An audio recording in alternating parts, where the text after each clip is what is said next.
Hey, folks, I think they have started. There's no audio.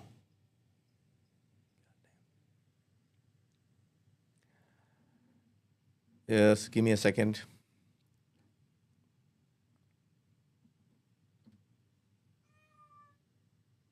Quiet, Oreo. No.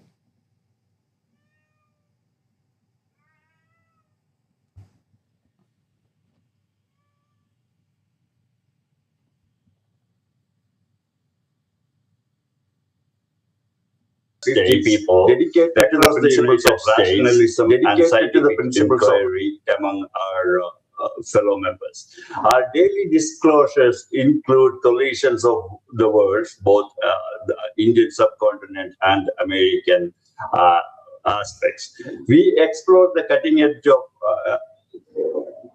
countries of AI and modern science, champion evidence-based modern medical practices and various other aspects, and serve as active promoters of scientific temper among the society.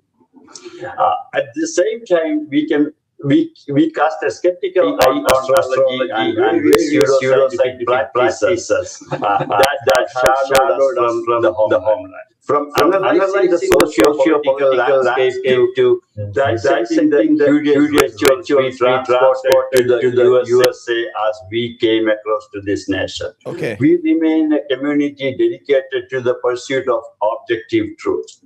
While again, let me reiterate and emphasize what is going on our side of the spectrum. So while we hosted events like Litmus on a miniature scale in US, today's session serves as a curtain raiser for our third annual Essence USA Global Fest.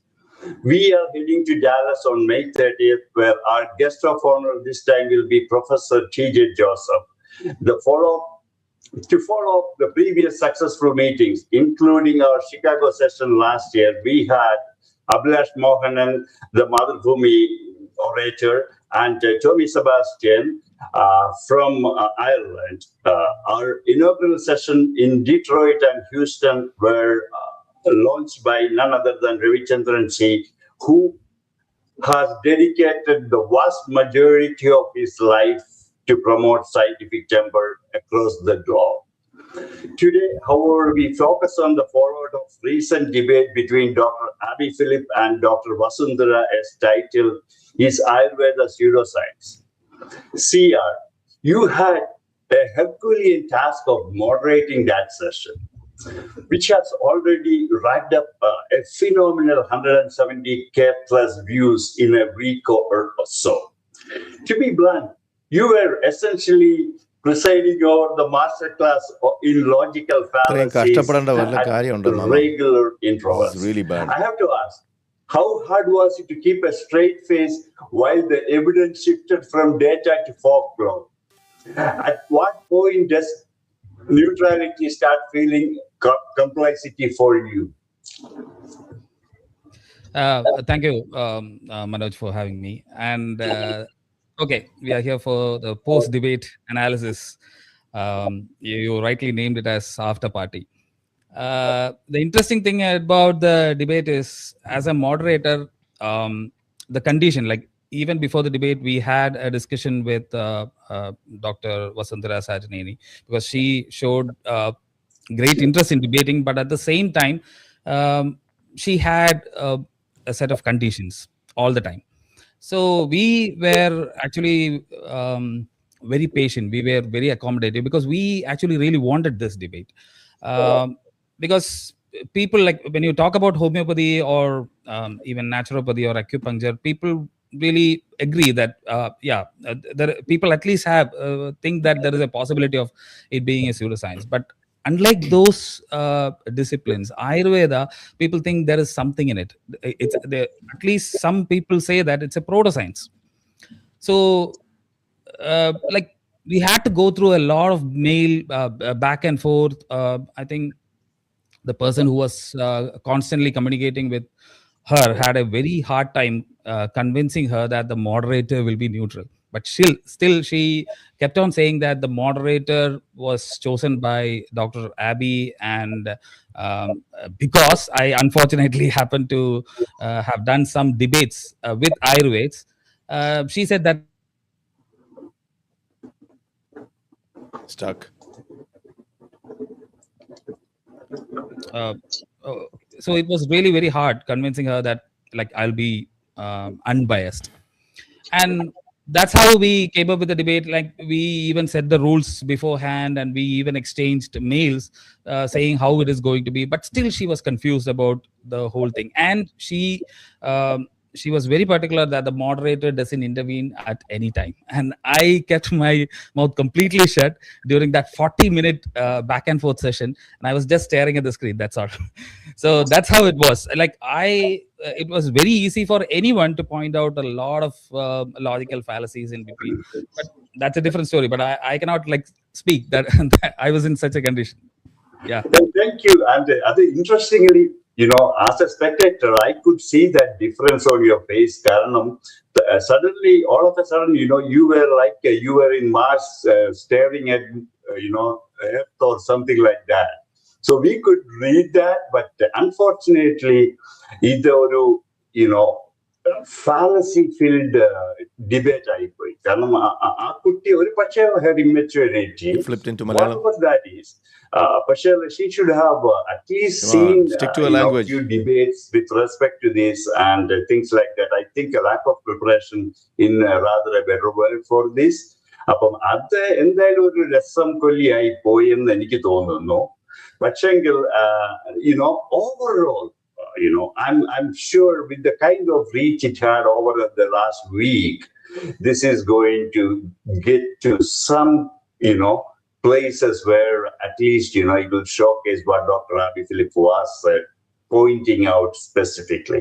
And he was really to the core. And I really appreciate his way of, asking strategic questions at perfect intervals.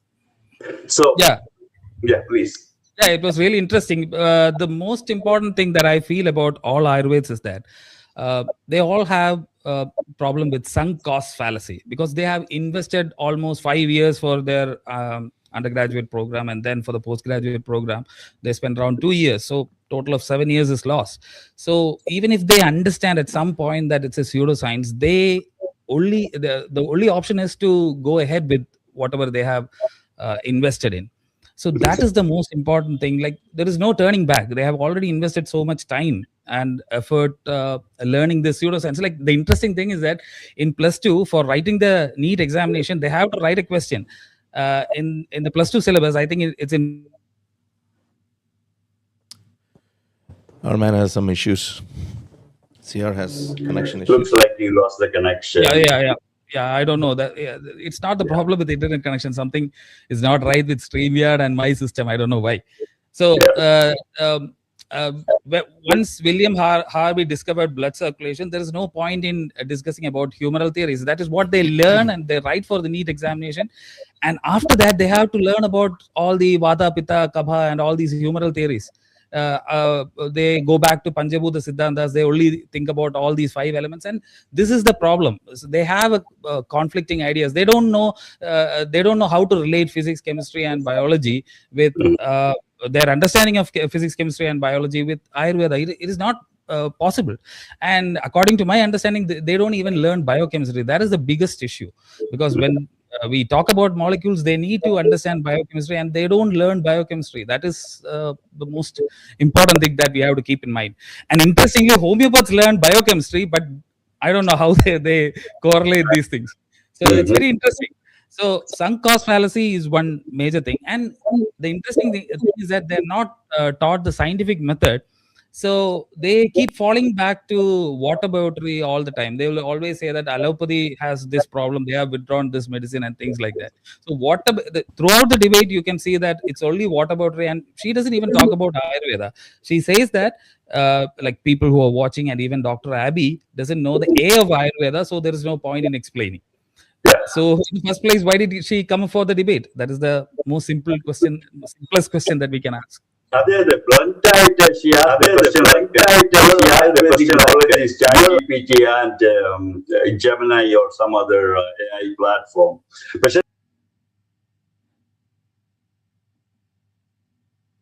Biscuits, that is maybe another debate topic we should bring within the essence to promote, the kids to understand what is there in this kind of, the lower spectrum of the Ayush.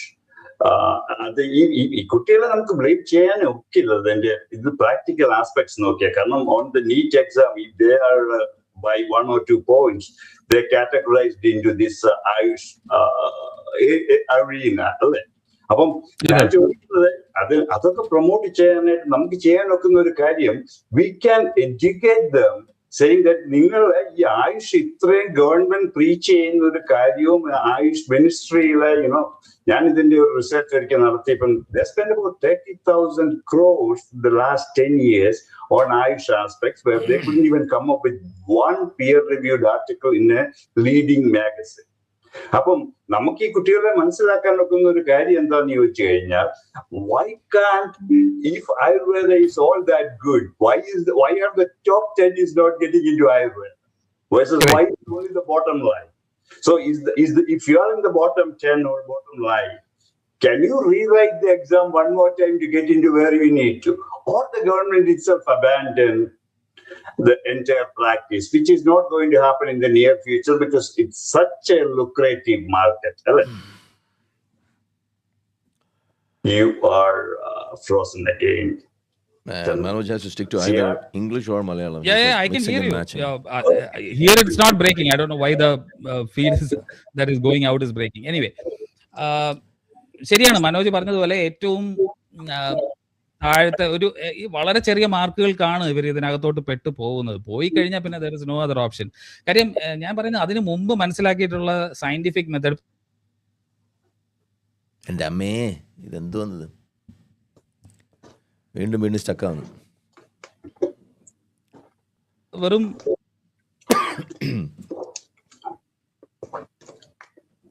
You were frozen again. നമുക്ക് ഇടയ്ക്കിടയ്ക്ക് freeze ആവുന്നുണ്ടോ? Pose ചെയ്തിട്ട് നമുക്ക് പറയാം. ഓഡിയോയും വീഡിയോയും both. Okay sorry.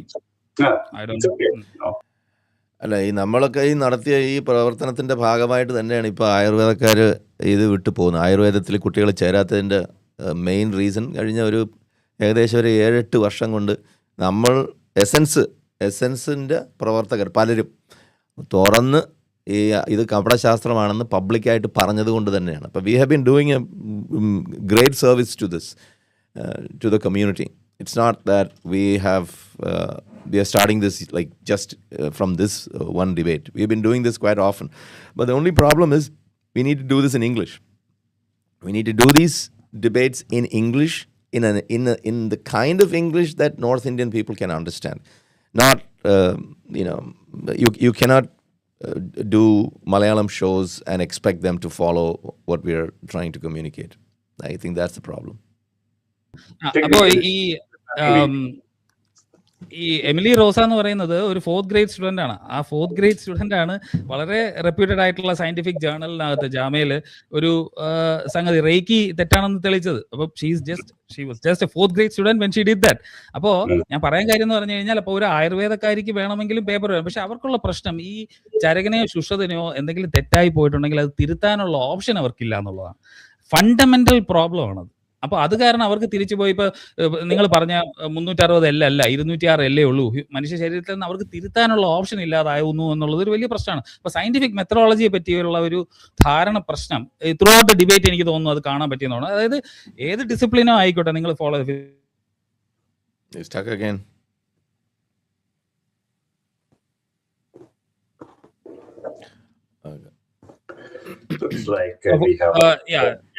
of what the scientific methodology is.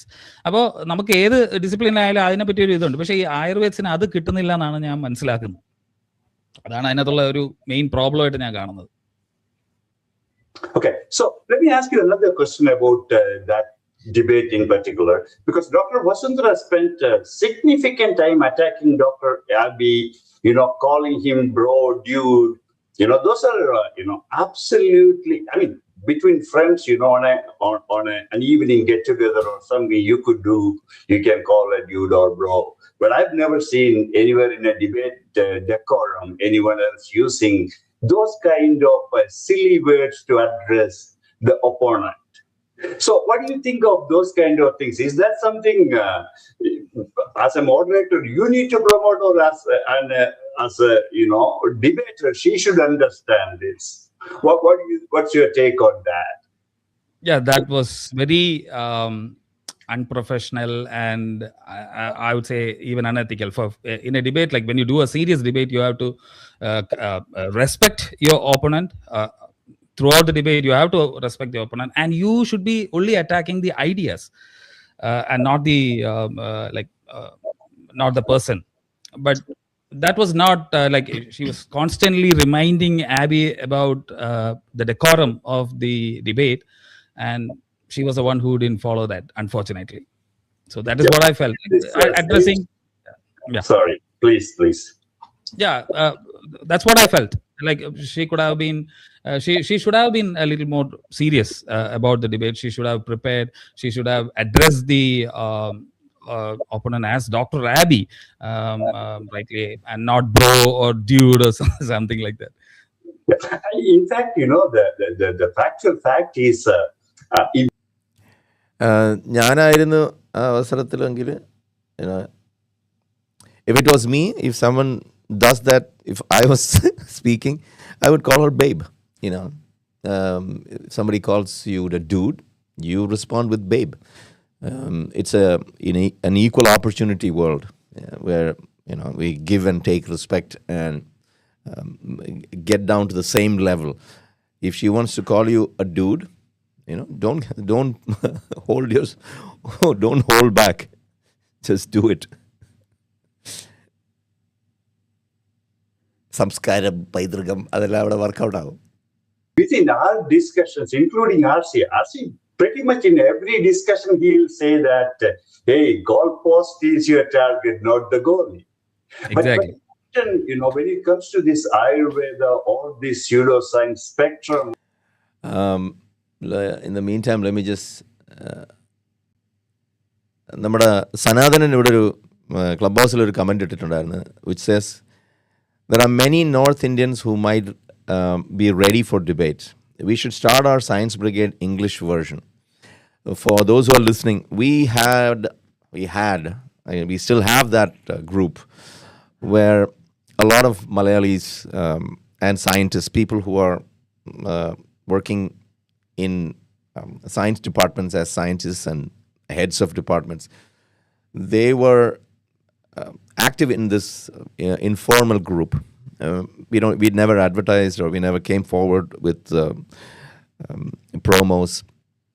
So what we used to do is we used to have YouTube, friends of ours like Anand, who had a YouTube channel at that time. He still has that channel. It's called Pale Blue Thoughts. Drawing from Carl Sagan's early TV show called Pale Blue Dot. It was not a TV show, it was a book, Pale Blue Dot, which is the first photograph of Earth from Moon. So Anand had that channel, and he used to upload the voice recordings of what we had, all the conversations we had about Ayurveda, homeopathy, and all the pseudosciences that you could think of. So we used to do this on a regular basis, so regular that the people used to snip them, cut them, and run their own channels. This is during the COVID time. And that created a huge impact. That was the time when homeopathy and Ayurveda were really critiqued. We did a lot of work on that. And those people are still around. Most of them are still around. Some people have left, some people have moved on. But Sanathanan was one of the members, and he contributed. He delivered a speech on our YouTube channel on neurons. Ijaz, Dr. Kana Suresh, Dr. Abby Phillips, Tony Phillips, Matthew Phillips. Too many Phillips, I guess. Not related in any way, but yeah. And this was this was the group that initially came out with a lot of solid debunking. We had a channel to share. We shared a channel with all the crap that Ayurveda had to teach. So we need to bring that back. We have channels. We have so many channels. We have got Praveen Ravi's channel. We have Arif Hussein's channel. We got this channel, not big, not a great channel, but yeah, we have the technology. We have the venue. We don't have to be afraid of governments locking us down because I'm in Canada. Praveen Ravi is in Kerala. And Arif is also in India. This makes the whole opportunity great. Let me just tell you something at this moment. I don't think Essence and Neurons would be the channel to produce and promote English content because I don't think they understand it. Unfortunately, I have to say this. So while they're there for the Kerala audience, we need to come up with a solid platform, or at least we need to utilize whatever platforms we have right now and deliver hard-hitting talks against Ayurveda, pseudosciences like yoga, homeopathy, naturopathy, all the pathis that are out there, including allopathy, which nobody practices these days, but it has been the common term that has been sticking on to modern medicine. So yeah, I needed to put that out there. Thank you, Sanathan, for allowing me to bring this up. Of things under Ayush, they always take it very personal. I know she's a PG student who's already done her 5 years plus, and then into her second degree, pursuing it, and she also has she's a rank holder, surprisingly. That shows in her attitude. But a rank holder, degrading herself to a dude level, to a physician, I wasn't impressed with that. Getting ranks in Ayurveda means by hearting hundreds of slokas. That's all. That's all you have. That's all you have to do, and you need to learn Sanskrit. As Abby rightly said, Ayurveda should be in the history books. That is the most important thing that we should be addressing. It should not be on it should not be a medical text. Rather, it should be in the history books. We should understand how different things evolved in the Indian subcontinent. That is what I think should be. It should be in the history book. That's it. And another surprising and interesting fact I noticed during the debate was she's always like you too. You too tell us is like everything. But when first of all, none of this Ayush umbrella practices has anything written concrete or anything to follow up on medical conditions of a patient. They never know. Whereas in modern medicine, they have clear-cut aspects of measuring as well as keeping track of where the patient is even alive or not. So that is another thing. All along she was preaching about allopathy, and allopathy is something modern medicine or modern history doesn't practice anymore. Why have they keep promoting this allopathy? I don't know. We have a message from one of our viewers. His name is Kuriel Manu. He says, in 2015, I lost a cattle due to incorrect treatment by a well-known Ayurvedic practitioner. This issue needs attention. I agree with him. This is a commonly overlooked condition that is happening in all over India, I guess, even in many parts of the world, where this woke, anti-Western, anti-medicine campaign has spilled over to people giving vegan food to dogs and cats and whatnot, giving holistic medicine for pets, holistic medicines for cattle and horses. This can be pretty dangerous because there is no clinical evidence to prove that you can treat your animals with any of this nonsense, naturopathy, homeopathy, all this bullshit. It has to be addressed because it's a cruelty. It's very simply put, it's cruelty. You have been entrusted to take care of your animals, and there are laws that govern the welfare of cattle. You cannot give unproven, nonsensical treatment to animals. This is a huge oversight on the part of even us. We have not really spoken about this. I have seen this on 2 occasions where, while visiting a veterinary clinic in Kerala, there were these posters of homeopathic medicine for. It is not a veterinary clinic. It was animal and farm implements. They give run by the government. This was in Trivandrum, where they have homeopathic medicine sold by the government of Kerala to treat coconuts for coconut plantations. This has got nothing to do with the welfare of the plant. Okay, forget about animals. Even plants are being treated with homeopathy.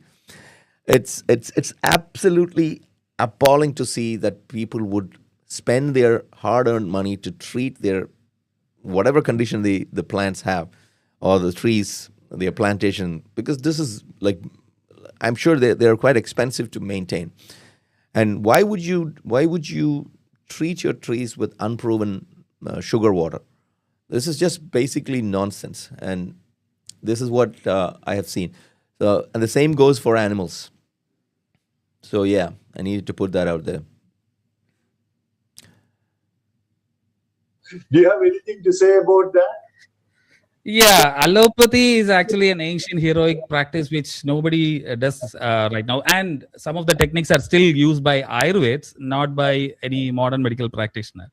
And like she kept on asking one question, whether modern medicine is scientific. So science-based medicine is what modern medicine is. So asking whether science-based medicine is scientific itself is a tautology. Like it's like that's not even a great question to start with. So that is the biggest issue. Then she kept on asking the same question. Like she didn't actually bring a point to substantiate that Ayurveda is part of science. She said that your science is different from our. Oh gosh, he keeps getting stuck like this.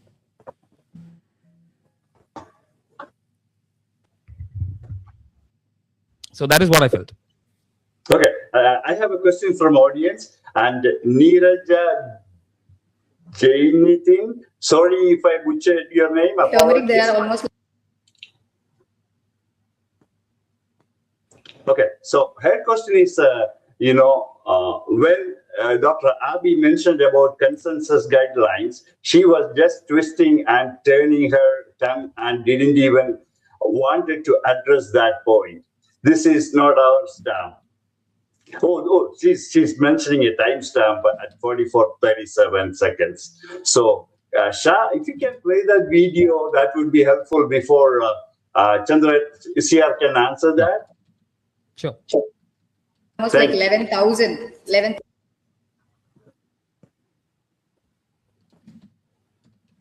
research. For turmeric, I will say turmeric, there are almost like 11,000 research papers talking about. So there are 11,000 consensus guidelines on turmeric? 11,000 research papers. I mentioned research papers. No, I'm talking about consensus guidelines. Please don't shift the goalpost. Consensus guidelines for a particular disease. You said turmeric, which disease? Consensus guidelines, which disease?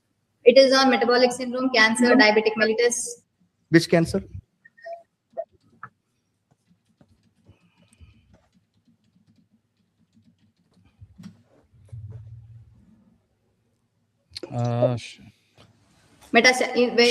Shah, come on, man. Which You need cancer? to do a better job. Oh, sorry, it is on metabolic disorders. I'm sorry. It's on metabolic Which disorders. metabolic disorder? Which metabolic disorder? They have mentioned in particular how this turmeric has been acting on the metabolic disorders. Which metabolic disorder? Bro, I'm saying that it is upon the metabolic disorders. It's based Which on metabolic disorder? Metabolic disorders have 4 components in it. Which of them? All of them? One of them? 2 of them?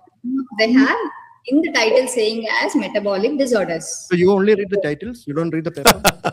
This was No, the I best do one. read. I'm saying that they What have is the told purpose? you Which how part of turmeric metabolic? acts on metabolic disorders. How, as a Yeah, whole, it has I am to asking you which metabolic disorder.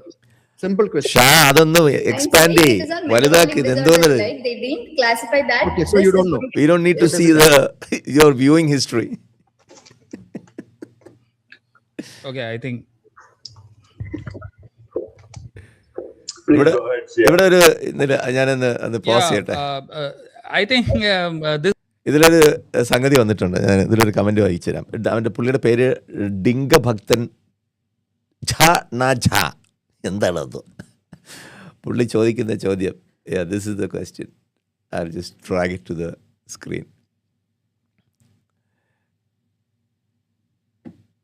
Okay, that was not a good idea. Where is that? Is that?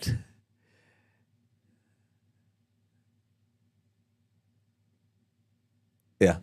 Okay, this is the question. Modern medicine is not 70 years old. Malaria life cycle was... എന്തുവാ ഇത്? ഇവിടെ പോയി. ഡിങ്കഭക്തൻ പറയുന്നത് എല്ലാം പഴയ മരുന്നുകളിൽ നിന്നാണ് ഈ പുതിയ മരുന്നുകൾ ഉണ്ടായതാണ്. That is true. അത് സംശയമില്ലാത്ത കാര്യങ്ങളാണ്. നമുക്ക് ഹെർബൽ മെഡിസിൻ, പണ്ടത്തെ ട്രൈബൽ മെഡിസിൻ, അതിൽ നിന്നൊക്കെ തന്നെയാണ് ഗ്രാജുവലി എവോൾവ് ചെയ്ത് മോഡേൺ മെഡിസിൻ വരുന്നത്. മോഡേൺ മെഡിസിൻ എന്ന് പറഞ്ഞാൽ എന്താണ്? It's not trial and error. Modern medicine is trial and error not on the people. The trials happen in the laboratories. Modern medicine is a method. Modern medicine and it's basically evidence based. അതിൽ evidence എന്ന് നമ്മൾ നിരന്തരം പറഞ്ഞുകൊണ്ടിരിക്കുന്നത് എന്താണ്? Evidence എന്ന് പറയുന്നത് ഈ patient രക്ഷപ്പെട്ടു, പേഷ്യൻ്റ് ചത്തു, അതല്ല എവിഡൻസ്. അല്ലെങ്കിൽ വയറ്റിളക്കം മാറിയില്ല, അതല്ല എവിഡൻസ്. അത് നിങ്ങൾക്ക് അറിഞ്ഞൂടാത്തതുകൊണ്ടാണ്, അത് മനസ്സിലാകാത്തതുകൊണ്ടാണ്. ഈ എവിഡൻസ് എന്ന് പറയുന്നത് phase 1, phase 2, phase 3 and phase 4. ആദ്യം ഡ്രഗിനെ ഐഡൻറ്റിഫൈ ചെയ്യും, ആ ഒരു മോളിക്യൂളിനെ കുറിച്ചൊരു പേപ്പർ പബ്ലിഷ് ചെയ്യും. ഈ പേപ്പർ എടുത്തുകൊണ്ട് ഈ മനോജ് ജോൺസനെ പോലെ കൊണ്ട് ഓടിയിട്ട് കാര്യമില്ല. ആ പേപ്പറിൻ്റെ ബലം വെച്ചിട്ട് ഇൻവിട്രോ സ്റ്റഡീസ് നടത്തണം, ആനിമൽ സ്റ്റഡീസ് നടത്തണം, ഇൻ വൈവോ സ്റ്റഡീസ് നടത്തണം. എന്നിട്ട് ഇത് ഒരു സ്മോൾ സെറ്റ് ഓഫ് പോപ്പുലേഷനും ഈ ഡ്രഗ് അവരുടെ കൺസെൻറ്റോട് കൂടി, അതായത് ഈ മരുന്ന് അഡൾട്ട്സിൽ കൊടുക്കുക, ഈ മരുന്ന് കൊടുത്തിട്ട് അവരുടെ പുറത്ത് എന്തെങ്കിലും പാർശ്വഫലങ്ങളുണ്ടോ എന്ന് പരിശോധിക്കുക. ഞാൻ ആ ക്ലിനിക്കൽ ഗൈഡ് ലൈൻസ്, അത് ക്ലിനിക്കൽ ട്രയലിൻ്റെ ഗൈഡ് ലൈൻസിൻ്റെ മൊത്തത്തിൽ എനിക്ക് പറയാൻ ഒരുപാട് വീഡിയോസ് ഉണ്ട്. അത് നിങ്ങൾ പോയി കണ്ടു നോക്കൂ.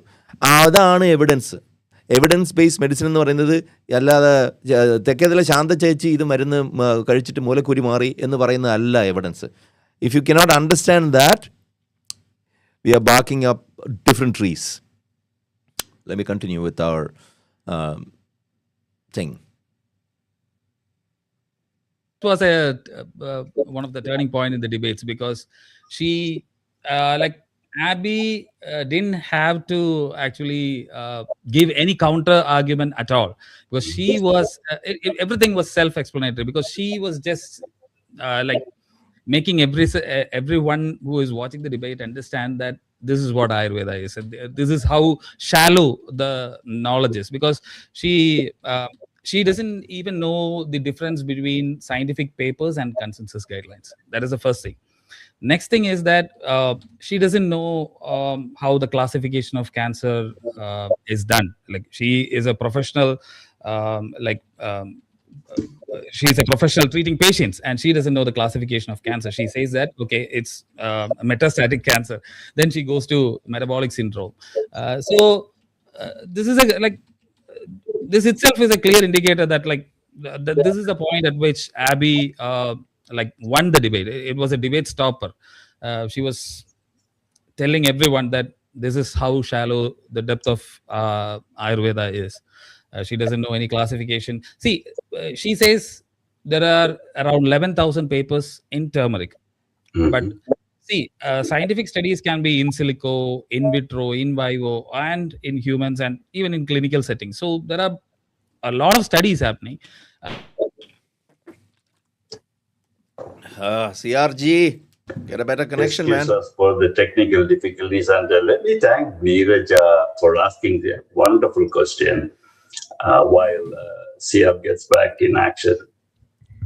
I didn't know that I was not audible. Okay, so I was telling that, like, so there are different types of studies happening, and there was a very important article saying that stop wasting. മാമാ എന്താണിത്? Connection ഏതാണ്? എന്തോ ഒരു connection. I think he's ജിയോടെ അല്ല, ജിയോടെ നല്ല കണക്ഷനൊക്കെയാണ്. പക്ഷെ Still, am I getting? Yes you are very much, In and out. pretty much. Yeah, I don't know what's the real problem. Anyways, Let's not bother much about that. It's not like how we had it at the real session where it was broken for almost few minutes to like 5-10 minutes. This is much better. It's coming back quick. yeah. So that's it. So that was a clear indication that she lost the debate at that point. I agree because these days with all the technologies around social media and the discussions coming back, high schooler would know about Yeah. metastasis So- and so that's- associated aspect of cancer.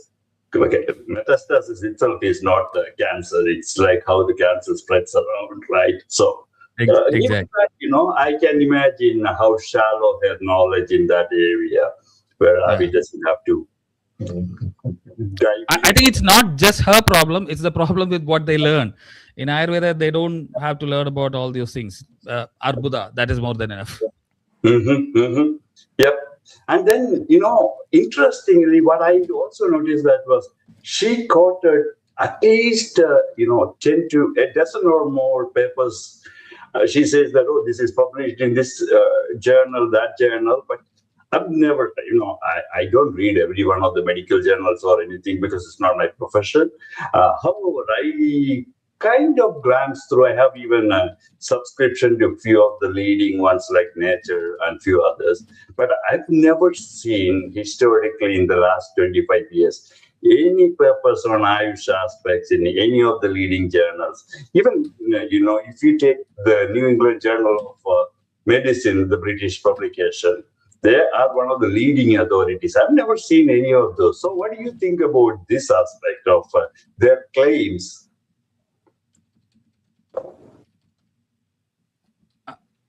I think the most quoted paper is Ayurgenomics and Prakriti. There's a paper from Scientific Reports. That is what these Ayurveds often quote. The interesting thing is that the problem with that paper is that Prakriti, they have to tell how they measure this Prakriti or Vata, Pitta, and Kapha, because these things are not quantifiable. So if you visit 10 different Ayurvedic practitioners, everybody will have their own. There is no objective way that you can measure Vada, Pitta, and Kapha. That is the most important thing. Like, I have even seen an Ayurveda react to the debate and saying that it's like anxiety and things like that. That is also not measurable in modern medicine. But the thing is that there is a categorical fallacy. These two are very different. See, even I think she talked about things like vast. I'm just going to reload the page.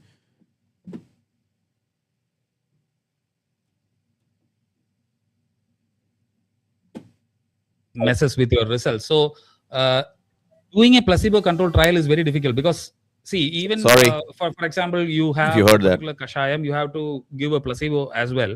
But even if you are giving something which is 100% neutral, there's nothing that can be said as 100% neutral. But even if you give something, there will be some kind of taste that will give away the idea of blinding and giving a placebo. So it is not possible to do even proper double-blinded RCTs in Ayurveda. That is the biggest issue. So that is not possible. That is not the right way to give a medicine to someone. Yeah. And ironically, that practice has shifted to the US as well. One of these days, when you come to be part of our one of these yearly sessions, I can take you to one of those Malayali stores and show you. They have aisles dedicated for Ayurvedic kashayams and the other sweet medicine, which which has a bit of alcohol content. That is Ariston. That is Ariston. Ariston, yeah. Yes. And the interesting. So actually, the logic is very simple, Manoj. So what I understand is that, see, you find out like mostly the Ayurvedic preparations are either emetics or something like that, like either like so what they can do is that like they identify certain plants. Okay, so this plant, if taken in a certain quantity,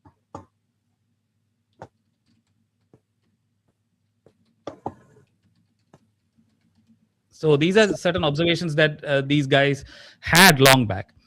So what is the way of concentrating these molecules? They can either boil it or extract it, or maybe even distill it. That is the only form of extraction that was possible at that time.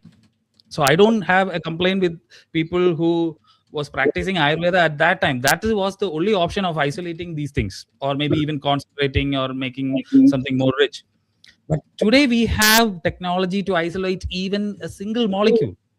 So biochemistry and chemistry has grown to a level where you can even isolate that single molecule. So why take all the rubbish along with the molecule that you want to take? Well, that leads to my next question. That was what I was about to ask you. She even blamed that during her discussion, stating that, you are pinpointing molecular level medicine. So, Exactly. please continue that. Yeah. And Shah, Yeah. can you play that video snippet, please? While, please continue while Shah finds that if he can. But Okay. that was ironic. So we know like that certain molecules can actually work at certain receptors. Once you identify that, it's nowadays what happens is just reverse pharmacology. You know the receptor, you actually know what kind of molecule can actually fit into that receptor, and you just go back and engineer the whole thing. That's what is happening in modern pharmacology. At that time, like we are still going back and bringing that kashayam and arishta. So it's yeah. And the problem is, they don't have, we know in modern medicine what a molecule consists of and what is the chemical composition of that. And we can lab manufacture that exact composition with any other impurities added. Whereas when Correct. you put this triphala and, so-called Ayurvedic stuff, you cut the roots to the branches to the leaves and you just boil it. You don't know what kind of millions of mixes are going to be part of that, and how much of them, even if it has any effect, what would affect you good versus what എൻ്റെ would കമന്റുകൾ വായിക്കുന്നുണ്ട് really Nair. affect you, thank you. kill you. So Exactly. that's the thing. And another interesting point talking about that rabies vaccine. Before that, I just want to say one more thing, like because see, evolution happens all the time. Like if Charaka or Shushruta, as she says, fight.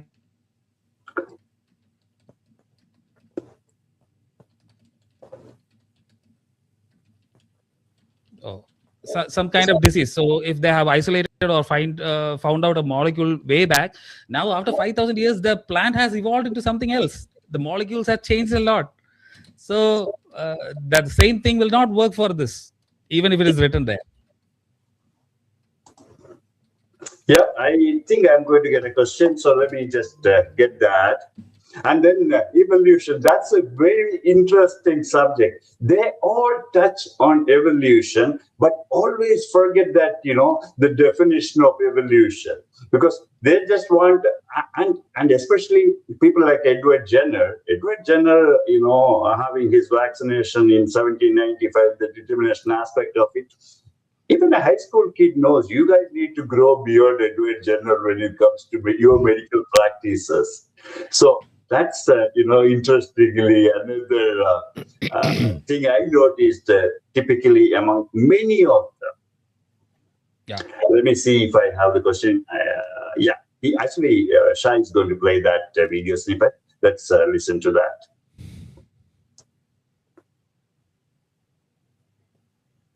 Many years we knew about it, then we know the mechanism.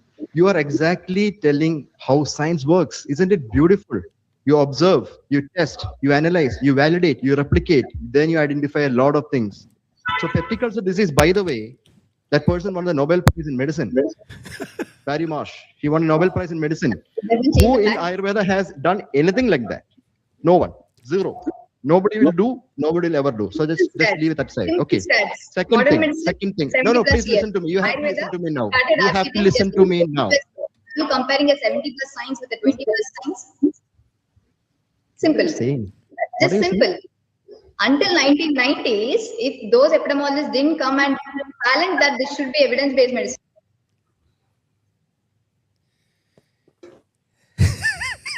I think we explained that clip once, right? I think it's the next clip, Shah. We already explained. You know what's going to happen? I'll tell you what's going to happen. We have done this post-debate analysis. I think this is the second one we're doing. I did one. Now they're doing it in the US. The Ayurveds are going to get together, and their rebuttal to this analysis would be that Ayurveda is so great, it is getting so popular that look at these science promoters and look at these, Marindu Mafia. They're sitting down and constantly debating this. That means we are important. Let me answer that. If that is your argument, there's a whole bunch of terrible things that are happening all around the world. I don't want to go into the details. So when you talk about those terrible things and we criticize those actions, that doesn't mean that they are important. When we write books about Adolf Hitler, when we write about the cruelty done by Joseph Stalin, that doesn't mean that they are important. That just means that they are full of shit. That's it. So don't equate it because your science is your fake science, your quackery is being discussed and analyzed, that it is important. It is not. It is full of shit. Okay? Thank you. I had to put it out there. About that clip earlier in the video.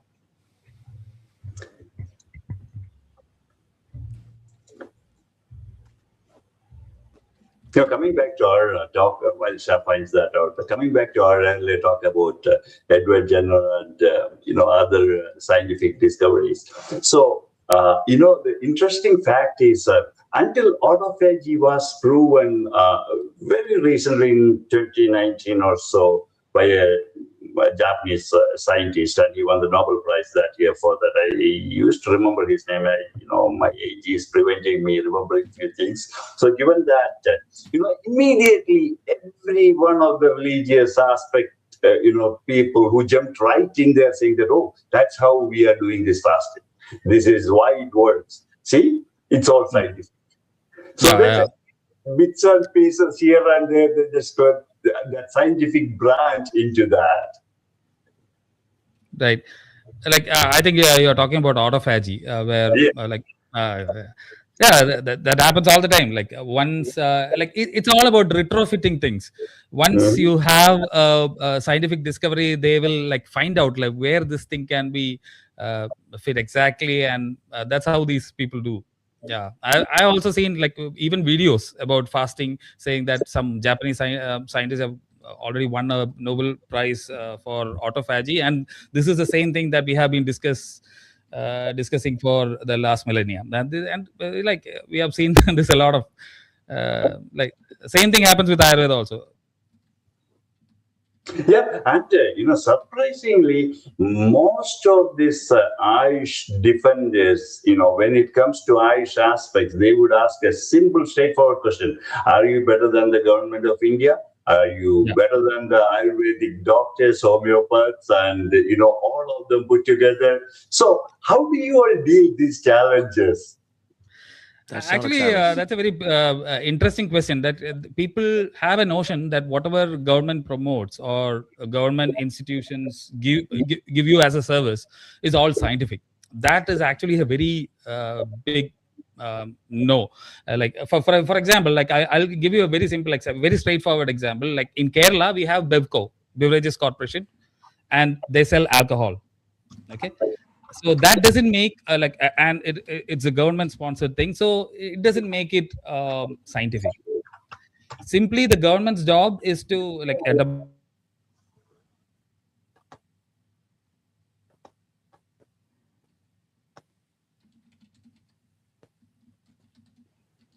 whatever it is, they will legalize, they will keep some safety and some regulations, and they will sell it. That's it. So whatever the government is giving doesn't just because the government is providing doesn't make it scientific. We have there was some board, okay, Understand the site of they sell Shah അവിടെ എന്തോന്ന് കാണിച്ചോണ്ടിരിക്കുന്നത്? release Shah അവിടെ വെച്ചിട്ട് പണിയോടെ പണി. scientific. Yeah, Asha is going to play that video now. Let's just listen to that for a minute, and then we'll come back to the other questions. If we have any more audience questions, please feel free to post that. fever, the cause of fever. So if there's a lung infection and understand the site of fever, the cause of fever. So if there's a lung infection and fever, there will be pneumonia, and I'll treat it with specific antibiotics to bring down that fever, which is cause of the fever. Is not a disease, it's a symptom. Now imagine there is another person with fever and he has arthritis or rash or something. We have something in rheumatology known as, a lot of these polyarthritis syndromes that can cause fever, and you treat that patient with some disease modifying agents or immunosuppression, and that fever will come down. So we identify the cause of fever. Now imagine a person with fever because of some acute leukemia comes to an Ayurvedic practitioner, and a person with fever because of a simple influenza comes to an Ayurvedic practitioner. How would you treat them? Oh, main thing is that this is not a Viva where you're going to ask questions. I'm a student. I'm going to answer. This is not This is a debate. This is debate. I mean, do you know the answer or not? I mean, I just want to know that. You basically don't know how to treat them, right? When you're talking you have no about idea. as a pseudoscience, we are going to talk on the basis or the parameters of the pseudoscience. It's not like when the person who doesn't know the basics of Ayurveda, how can I teach him what Ayurveda is told? How the Ayurveda is told? How can I even teach you that Ayurveda? So basically, you won't be able to treat them. Is that what you're saying? You will refer to a modern medicine doctor. You don't know A of Ayurveda. When you don't know A of Ayurveda, how can I teach you that Ayurveda? What the fuck is A of Ayurveda? Elaborate, please explain to us. What is the A of Ayurveda? Asshole? Like, what is it? Please explain. I'm listening. I'm asking you to teach me. I started off with you. Please teach me, like a student. You did not even do that. No, if you want really to know what are the mechanisms, what are the individualized treatment, we'll do one thing. Tell me the mechanisms. Take the patient with cancer. Ayurveda as pseudoscience. We'll talk what is Ayurveda as pseudoscience today. Next week again we come to the debate where we'll be talking only on mechanisms. Please, I'm not going to come for a debate again. Just tell me right now how you're going to treat a fever with cancer and fever with viral. Oh my God, this is fucking pathetic. Viral infection. Simple, no? Both are fevers. You said precision medicine. That's why I asked you. Can you just tell me what are the types of fever we talk in Ayurveda? Why should I? Very interesting. Please continue, Sia. ഇത് മറ്റേ ചില ഇസ്ലാമിസ്റ്റുകൾ പറയുന്നത് നിങ്ങൾക്കത് വായിക്കാൻ അറിയാമോ, നിങ്ങൾക്ക് ഖുറാന്റെ ഈ അർത്ഥം, ഈ പദത്തിന്റെ അർത്ഥം അറിയാമോ, ആ പദത്തിന്റെ അർത്ഥം അറിയാമോ, നിങ്ങൾക്ക് അറബിക്ക് അറിയാമോ, ഇങ്ങനെയൊക്കെ ചോദിക്കുന്ന പോലെയുള്ളതിൽ ഇതിൽ വലിയ പ്രത്യേകിച്ച് കാര്യമൊന്നുമില്ല. No, the thing is that see, this is the point where she was very rude at Abby. She even asked a question that whether I am here for a viva. She was there for a debate, and if you're asked a question, you should at least answer. Like, that is the way debate is. So basic etiquette, like somebody has to school her. That is the biggest issue. And Abby was He was nice. Yeah, I could see that she's losing. I'm talking while you are, not audible. So, I could see her losing her tempo. Please continue. Yeah.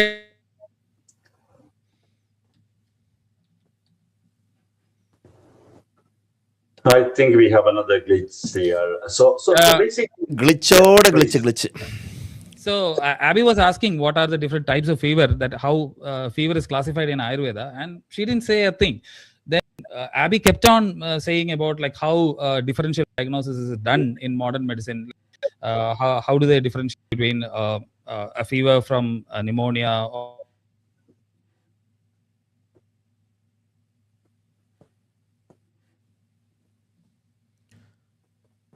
she was just making fun of Abby and saying that Abby won't understand even if she says something. Mm-hmm. That's not.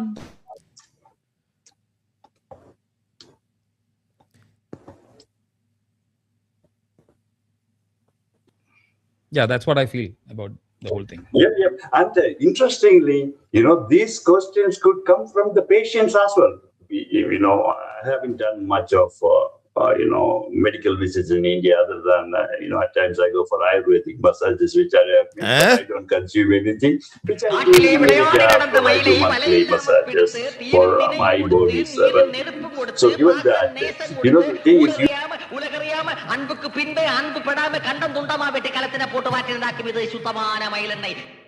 a patient could ask the same question, right?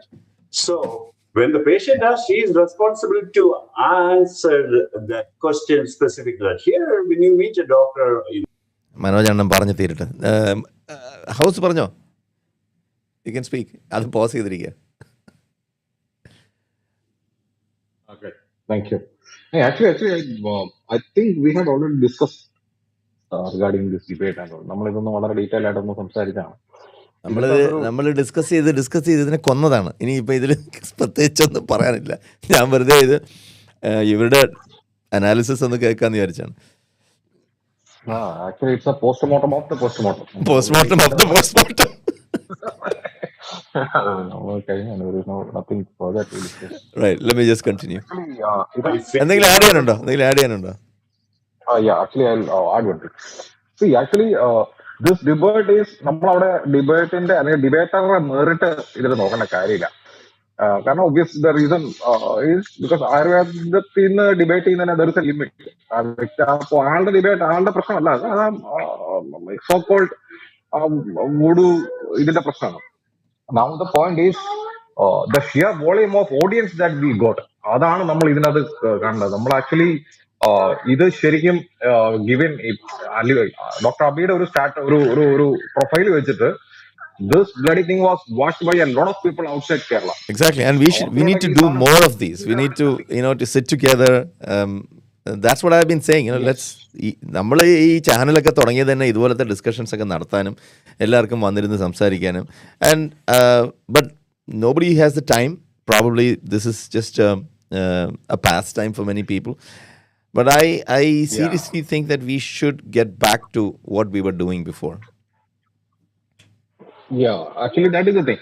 Actually നോർത്തിലെ ഈ സാധനം ഭയങ്കര തട്ടിപ്പടർന്നു. ഒരുപാട് YouTube channels they have done a review on this debate. അപ്പോ അതെ ഞാൻ 2 എണ്ണം കണ്ടായിരുന്നു. I saw 2 of them. അതെ, and this has been now quoted by so many. And the other thing is so many so-called renowned and reputed Ayurvedic practitioners they have actually come up against her. അങ്ങനെയൊക്കെ ഉണ്ട്. അവര് പലരും ഇപ്പൊ ഈ പുള്ളിക്കാരിക്കൊന്നും അറിയത്തില്ലാഞ്ഞിട്ടാണെന്നുള്ള രീതിയിലൊക്കെ ഒരുപാട് പേര് കമന്റ് ചെയ്യുന്നൊക്കെ ഉണ്ട്. അത് ഇങ്ങനെയല്ല ചെയ്യേണ്ടത്. യഥാർത്ഥ ആയുർവേദം ഇതല്ല. യഥാർത്ഥ ആയുർവേദത്തിന്റെ ഞങ്ങളിലുണ്ട്. അതാണ് സംഭവം, മനസ്സിലായില്ലേ? അതിനിപ്പോൾ ഇത് നമ്മളെപ്പോഴും കാണുന്നല്ലേ. MM അക്ബറിനെതിരെ സംസാരിക്കുന്ന ആൾക്കാരില്ലേ. ഇപ്പോൾ ഹോമിയോപ്പതി നമ്മുടെ KC ചന്ദ്രനെതിരെ സംസാരിക്കുന്ന ഹോമിയോപാത്തുകളുണ്ട്. അവർ തമ്മിൽ തന്നെ ഒരു ഒത്തുതീർപ്പ് എത്തിയിട്ടില്ല ഈ കാര്യത്തിൽ. അല്ല, അതിനകത്ത് വേറെ ഒന്നിനൊരു പോസിറ്റീവ് നോട്ട് ഞാൻ കണ്ടെന്ന് പറഞ്ഞു കഴിഞ്ഞാല്, ചില ആയുർവേദ പ്രാക്ടീഷണേഴ്സ് ആക്ച്വലി ഈ 100% ആൾക്കാരും മണ്ടന്മാരൊന്നും അല്ലെന്നേ. ഈ പലരും ഇതിനകത്ത് പെട്ടിട്ട് മറ്റു ഓപ്ഷൻസ് ഇല്ലാതെ തുടങ്ങിയ ആൾക്കാരും നമുക്ക് ഒന്നും ചെയ്യാൻ പറ്റില്ല. അതാണ് പല ആൾക്കാർക്കും മോർ ദാൻ സങ്ക് കോസ്റ്റ് ഇതിന്റെ അകത്ത് they don't have any other option. എന്ത് ചെയ്യും? ഇപ്പോ അവർ അതെ പുറത്തിറങ്ങിയിട്ട് ഒന്നും ചെയ്യാൻ പറ്റില്ല. കാരണം അവർക്ക് അവരുടെ ബ്രെഡ് ആൻഡ് ബട്ടർ അത് മെയിൻ ചെയ്യാൻ മറ്റു ഓപ്ഷൻസ് ഒന്നുമില്ല. ഫാമിലി ഉണ്ടാവും, കുട്ടികളുണ്ടാവും, വൈഫ് ഉണ്ടാവും, മറ്റ് ബിസിനസ് ഓപ്ഷൻസ് ഒന്നും ഉണ്ടാവില്ല. So they do have to earning ഇതിൽ നിന്നാണ് വരുന്നത്. അപ്പൊ അങ്ങനെയുള്ള നിസ്സഹായരായിട്ടുള്ള പല ആൾക്കാരും ഉണ്ട്. അപ്പോ ഈ കാര്യങ്ങൾ മനസ്സിലായ പല ആൾക്കാരും this should be an I opening for the ayurvedic community എന്നുള്ള രീതിയിൽ കമന്റ് ചെയ്തിട്ടുണ്ട്. I think it's not just for the Ayurvedic community as a whole, because that is too broad. It should be an eye opener for parents, who are trying to get their kids into medical colleges, and then they don't get entrance. So instead, what they do is they would push them towards doing Ayurveda or homeopathy. Actually, that was the point that Dr. Abi concluded his debate on. He elaborated on this very point very beautifully, and that conclusion part was phenomenal. Now, പക്ഷെ ഇതിനകത്ത് പ്രശ്നം എന്താണെന്ന് ചോദിച്ചു കഴിഞ്ഞാല്, അത് മനസ്സിലാക്കാനുള്ള ഒരു ഒരു ഒരു ഒരു കേപ്പബിലിറ്റി ഉണ്ടല്ലോ. അത് ഐ ഡോണ്ട് പലർക്കും ഇല്ല. Think we have. അത് വളരെ വളരെ സിമ്പിൾ ആയിട്ടുള്ള ഒരു കാര്യം ഞാൻ പറയാം. സി ഇന്നത്തെ I don't know whether you have gone through today's updates അപ്ഡേറ്റ്സ് ഓൺ UK ആൻഡ് ഓൾ. അവിടെ ഉള്ള ഒരു ഡയറ്റീഷ്യനെ she was thrown out because she advise lemon juice for cancer. അവര് യു കെയിൽ ഞാൻ ആ വാർത്ത വായിച്ചായിരുന്നു. നമ്മൾ ഇന്ന് രാവിലെ ഞാൻ കണ്ടതാണ്. UK ഒരു ഡോക്ടർ ക്യാൻസറിന് ലെമൺ ജ്യൂസ് സജസ്റ്റ് ചെയ്ത് തിരിച്ച് നാട്ടിലെത്തി. ഫിനിഷ് കലാസ് ചീട്ട് വലിച്ചു കയറി. അതെ അതെ, ഡോക്ടറല്ല, she's a dietician. Board certified ഡയറ്റീഷ്യനാണ് പുള്ളിക്കാരി. ഇതുപോലെ ഗൾഫ് രാജ്യങ്ങളിൽ കുറെ ഗൈനക്കോളജിസ്റ്റുകളുണ്ട്, കുറെ മണ്ടത്തരങ്ങൾ വിളിച്ച് പറയുന്നത്. എന്ന് വെച്ചാൽ മനുഷ്യന്റെ ശരീരത്തെ പറ്റി ഒരു തേങ്ങ അറിഞ്ഞുകൂടാത്തതാണെന്ന് തോന്നുന്നു. എങ്ങനെ ഇതൊക്കെ പഠിച്ചു പറ്റും? ഡോക്ടർ എന്ന് പറഞ്ഞ് പേരും വെച്ചുകൊണ്ട് നടക്കണം എന്നുള്ളതാണ്. അല്ല, ഇതിനകത്തുള്ള ഒരു സംഭവം എന്താ പറയുക, once you become a subspecialist, actually Dr. Abiy even don't use the term super specialist. അത് നമ്മുടെ നാട്ടിലാണ് പൊതുവെ സൂപ്പർ സ്പെഷ്യലിസ്റ്റ് എന്ന് പറയുന്നത്. Actually the right term is subspecialist. Once you become a subspecialist, actually your vision narrows. നിങ്ങൾ ആ ഒരു especially when you are dealing with a particular organ, ഒരു പൾമോളജിസ്റ്റിലേക്ക് അടുത്ത് ചെന്ന് കഴിഞ്ഞാൽ he is more or less അതിന് പുറത്തുള്ള കാര്യങ്ങളൊന്നും മിണ്ടില്ല. എനിക്ക് എന്റെ അതിനെപ്പറ്റി ഇപ്പം ഏതെങ്കിലും ഒരു നമ്മളിപ്പോൾ ഒരു ഹാർട്ട് കണ്ടീഷൻ അല്ലെങ്കിൽ ഏതെങ്കിലും ഒരു ലിവർ സ്പെഷ്യലിസ്റ്റിൻ്റെ അടുത്ത് പോയിട്ട് നമ്മൾ പിന്നെ ഡോക്ടർ അതാ ഇവിടെ ഒരു ചരങ്ങും കൂടി ഉണ്ട്, ഇതും കൂടി ഒന്ന് നോക്കിക്കോ എന്ന് പറഞ്ഞിട്ട് കാണിച്ചു കൊടുത്താൽ സോറി അത് വേറെ ഡിപ്പാർട്ട്മെൻറ്റാണ്, I will not advise you on anything. ഓപ്പണായിട്ട് പച്ചയ്ക്ക് പറയും. ഇത് അതിനല്ല, ഞാൻ അതിൻ്റെ ആളല്ല. അറിഞ്ഞാലും അറിഞ്ഞില്ലേലും പുള്ളിക്ക് അതിനെപ്പറ്റി അറിയാമായിരിക്കും, ധാരണ ഉണ്ടായിരിക്കും. വേണമെങ്കിൽ ഒരു ചെറിയൊരു ക്രീം പറയാം, പക്ഷെ അങ്ങനെ പറയില്ല അവര്. അല്ല, അത് പറയാൻ നല്ലൊരു ശതമാനം അറിയില്ല എന്നുള്ളതാണ്. ഇപ്പൊ എന്നോട് എസ്പെഷ്യലി ഡെർമറ്റ് റിലേറ്റഡ് എന്തെങ്കിലും ചോദിച്ചു കഴിഞ്ഞാൽ ഞാൻ ചുമ്മാ കൈമലത്തെ കാണിക്കുള്ളൂ. എനിക്കിതെല്ലാം ഒരുപോലെയാണ്, കാരണം എനിക്കിതിനെ കുറിച്ച് ദാറ്റ്സ് നോട്ട് മൈ സ്പെഷ്യാലിറ്റി. അതിലെ അപ്ഡേറ്റ് എന്താണ് സാധനം, ഞാൻ അതിന്റെ പുറകെ പോകാറില്ല. എന്റെ സ്പെഷ്യലൈസേഷൻ ഇറങ്ങുന്ന ആർട്ടിക്കിൾസും ജേർണൽസും വായിക്കാൻ തന്നെ എനിക്ക് സമയമില്ല. Why should I go to other specialities? ഇത് നമ്മുടെ നാട്ടുകാർക്ക് അറിയില്ല. ഡോക്ടർ എന്ന് പറഞ്ഞാൽ നിങ്ങൾക്ക് എല്ലാം അറിയേണ്ടതല്ലേ, നിങ്ങൾക്ക് എന്താ അതറിയാത്തത്? അത് പഠിക്കാൻ അന്ന് ക്ലാസ്സിൽ കയറിയില്ല, ഇങ്ങനെയൊക്കെ ചോദിക്കും.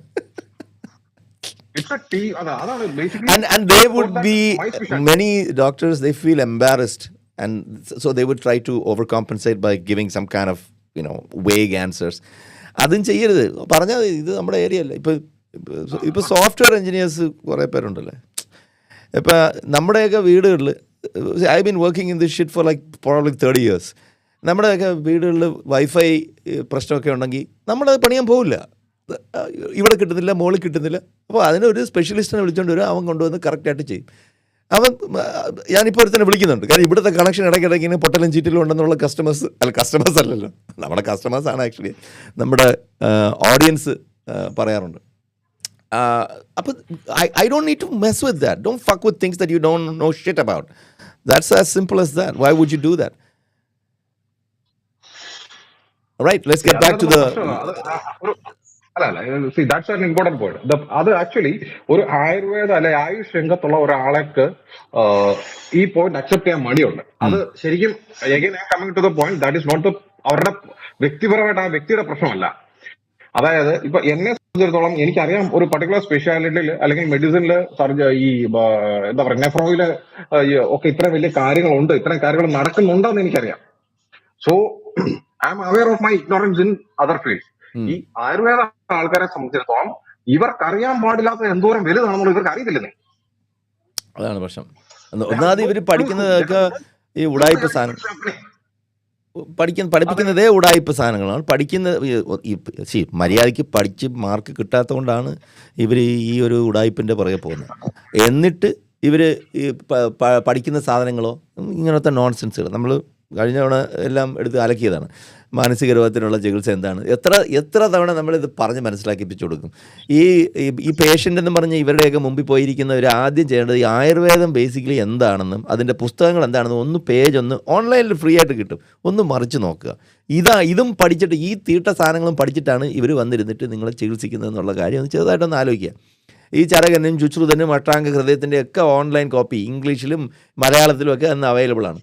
ഇതൊന്ന് വെറുതെ ഏതെങ്കിലും ഒരു റാൻഡം പേജ് എടുത്ത് തുറന്നു നോക്കുക, റാൻഡം ഒരു പേജ്, അതിലെന്താണ് എഴുതിയിരിക്കുന്നതെന്ന് വായിച്ചു നോക്ക്. ഞാൻ മറ്റേത് കണ്ടിന്യൂ ചെയ്തിട്ട് നമുക്ക് തീർക്കാം. കുറച്ചും കൂടി ഉണ്ടെന്ന് തോന്നുന്നു. It's your cardiologist versus your oncologist versus your primary physician. You can ask questions. They will explain everything. It's the patient's right? Appo anganella situation la if when Dr. Abi is asking her a specific question, a target question, I don't know why she was running away from it. That made again her to lose. It's not a point scoring mechanism. However, it shows her vulnerability.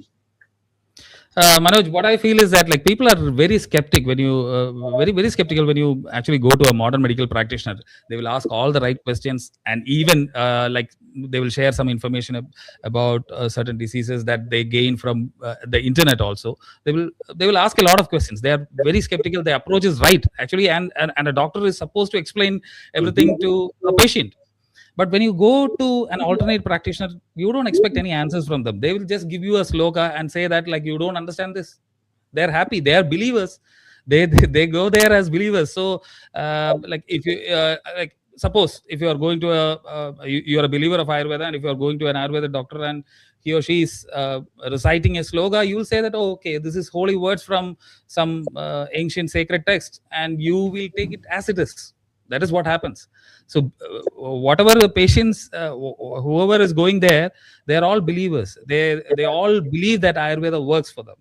So that is the reason. So no questions are asked.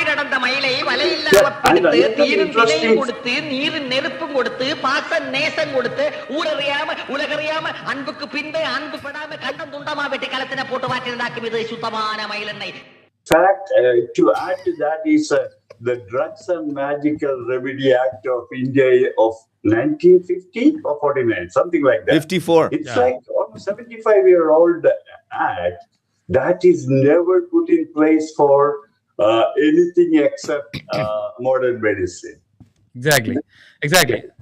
Like it is not fair to advertise also, and like we see a lot of advertisements. See, there are interesting things like certain brands continuously advertise about certain drugs that are listed in those acts, but nobody like no even if they are pointed, like no actions are taken. I don't know why this doesn't happen at all. I don't know. I mean, this action എടുക്കാത്തതിൻ്റെ കാര്യം, കേസ് കൊടുത്തു കഴിഞ്ഞാൽ ഒരു 5 കൊല്ലം 10 കൊല്ലം എടുക്കും വിധി വരാൻ. 5 കൊല്ലം 10 കൊല്ലം കഴിഞ്ഞ് വിധി വരുമ്പോഴത്തേക്കും അവൻ വേറെ പണിക്ക് പോകും. അവൻ ഈ മരുന്ന് കച്ചവടം നിർത്തിയിട്ട് അവൻ വേറെ പരിപാടിക്ക് പോകും. അതാണ് ഇത് കേസ് എടുക്കാത്തതിൻ്റെ പ്രധാന കാരണം. ഇതിൻ്റെ ഇടയ്ക്കിടയ്ക്ക് സൗണ്ട് ഇങ്ങനെ വരുന്നത് എന്താണ്? What is this? Sorry.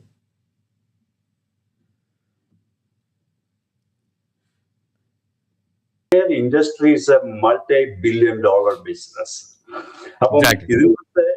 We can only blame this. We can't even blame these kids. We can only feel pity about these kids who's at the.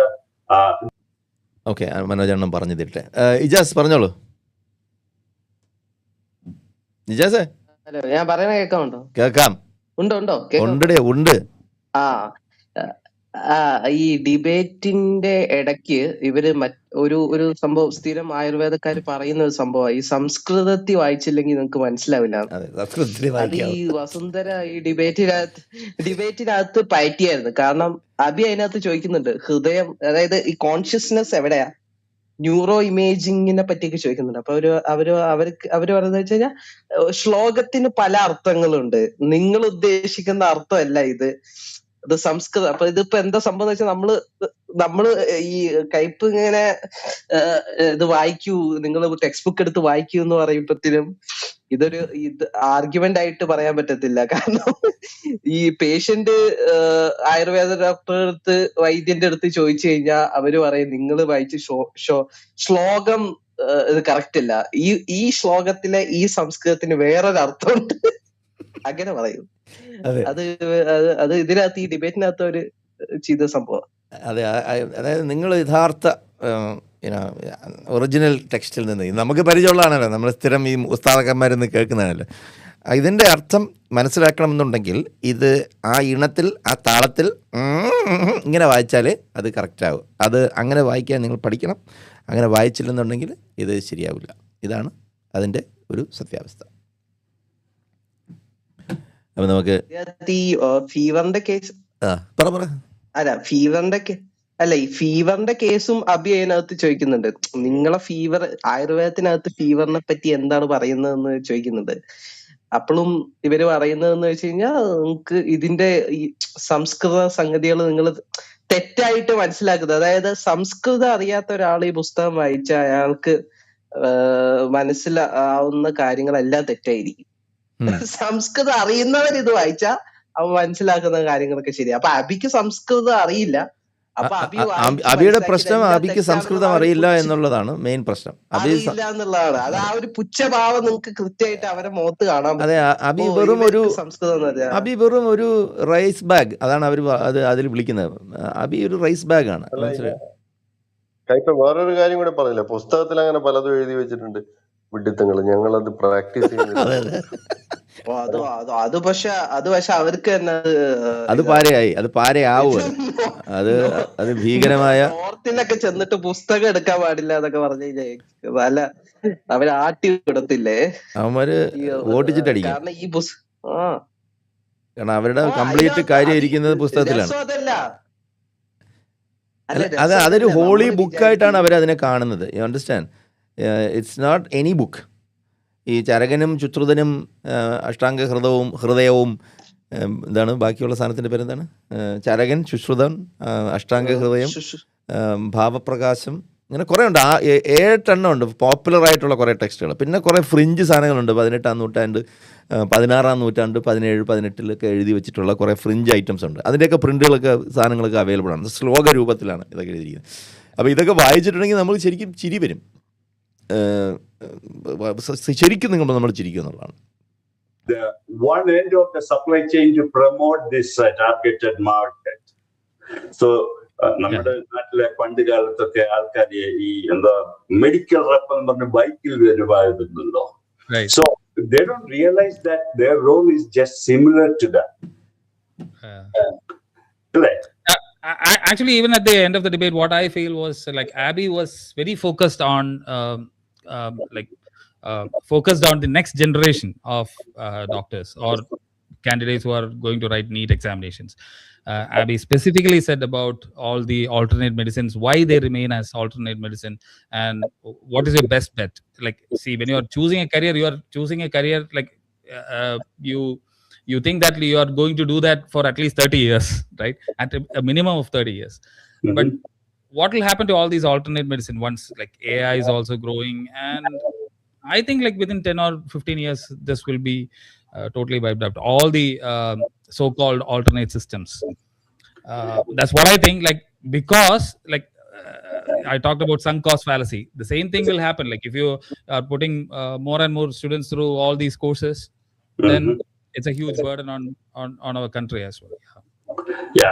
In fact I have a friend whose daughter had a medical admission and she chose to go to Ayurveda in India.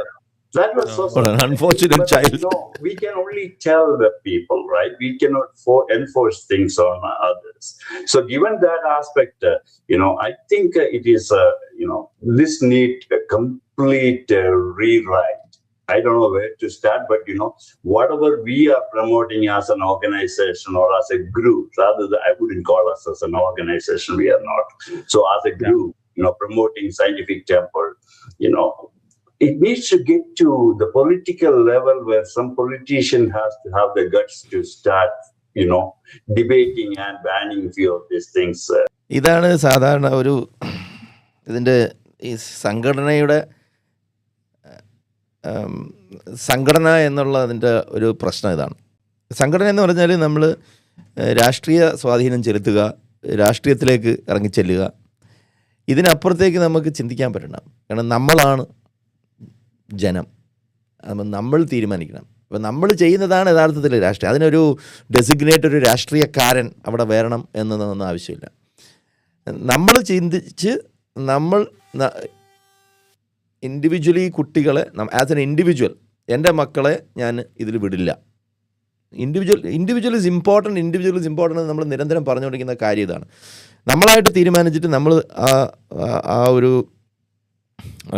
ഒരു കാഴ്ചപ്പാടിൽ അത് മറ്റുള്ളവരടുത്തും പറഞ്ഞു കൊടുക്കണം, നിങ്ങളത് ചെയ്യരുതെന്ന്. അപ്പം then it becomes normal to be to have first of all ഒരു questioning attitude ഉണ്ടാകുന്നതാണ് ഒരു ജനാധിപത്യത്തിൻ്റെ ആദ്യത്തെ കടമ്പ.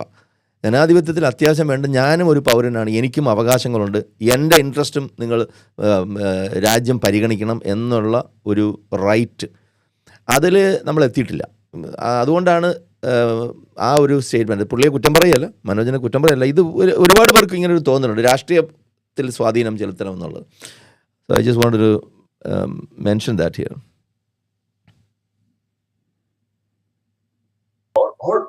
Or these days, what I see interesting in India is, the Supreme Court judges getting involved. Right. But then Yeah, most of them are, promoters of Ayush. Right. That's right. Like, I don't know. I don't know how we can find a solution to that. Like, all the politicians, because they say they need to support all these things because they are all vote bank. So Yes. I don't think anybody will stand against this. Yeah, and they take it as an emotional thing rather than something they can cognitively think about through a wisdom. So that aspect is missing, right? Correct. Yeah. I think like educating the public is the best thing to do. Like people should be given enough information about all the alternate medicines and what is their syllabus. And I would even suggest people to read Charaka Samhita. Even English versions are available, just to get an idea of what is written there. Like, it has been written long back, so it's fun going through all these things.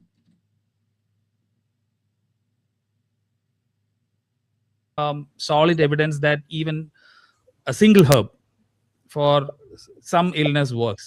That was what Abby was repeatedly asking. Is there a consensus guideline for any kind of drug?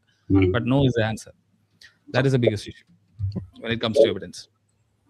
Yep, I completely agree with you. And, I, again, as I said, appreciate all of what you all are doing, promoting this kind of,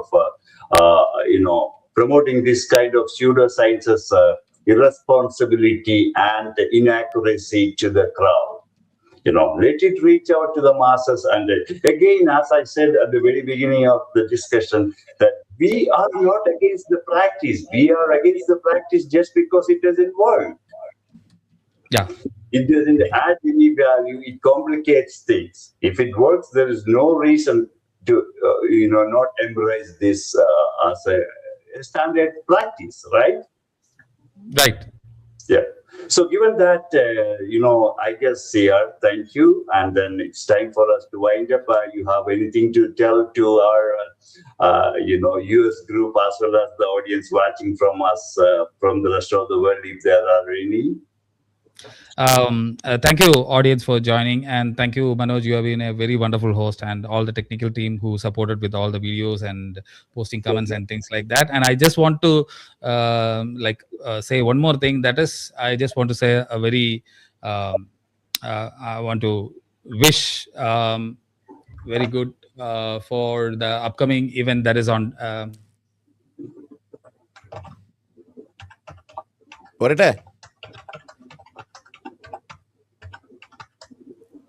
Let me congratulate the whole team for arranging such an event, and also bringing Professor T.J. Joseph for the event. Thank you. Thank you. And let me have a conclusion statement, because the highlight of our next event is our get-together in Dallas. That's a whole-day event where we have Dr. T.J. Joseph, who's going to be an active participant. We also have the roar of US, we call, James Kurika, who's going to have a presentation. He's going to showcase something very interesting. Like he is an active participant in litmus, so he's going to showcase at least something equal or bigger in this upcoming event for us. And then let me conclude by saying thanks to all. Before I thank you all for this wonderful opportunity, promoting scientific temper and science across the societies. I want to tell a few things about the paradigm shift in Ayurveda or Ayush for that matter. Right, I think it is. The only difference what I see is from, the Vata, Pitta, Kapha, that's their routine thing. They changed it to Nano Vata or Micro Pitta or Quantum Kapha. So other than that, the preliminary dogmatic dogma stays the same. It's not changed a bit. And another thing is, even when we talk about nanotechnology, they would immediately jump in and say that, oh, that's how Ayurveda or other, Ayush works. Because, what I tell them as a listener is, it's not nanotechnology. What you guys are doing is nanotechnology. You should not be doing this at all. And I categorize all of this spectrum into the nano aspect of the word. Why is this booming? It's the money aspect, nothing else. The major leading organizations like Dabur, Himalaya, and our famous Patanjali, you can see their combined revenue is almost 4 lakh crores per year. The annual revenue is such an exorbitant figure that would make people, get addicted to this. Because if you go to any shop, from a village, a small time shop to supermarket, everywhere they have dedicated aisles promoting this. The problem is they don't have a single recipe for a single the substance they are making. It's up to their wish, and we don't know the after effects. And also the saddest part of the story is chemophobia. Desperate chemophobia everywhere, saying that ours is all natural, the rest is all chemicals. But many challenges that saying that people, everything is chemical, and that is the chemistry you learn in a periodic table in 6th grade or 7th Okay, grade. I passed that stage about maybe 40 years ago. So I don't remember the exact time, but these are all available in high school physics, chemistry, and biology. So the Drugs and Magical Remedies Act, such a poor performer when it comes to Ayush medicine in India. As I said that, this is a problem. This needs to be completely taken out of the story. If Ayush were truly high efficacy. Okay, I think it's just a prepared speech, but it is good. It was wonderful. Manoj has done a great job hosting this event. And as usual, CR has performed.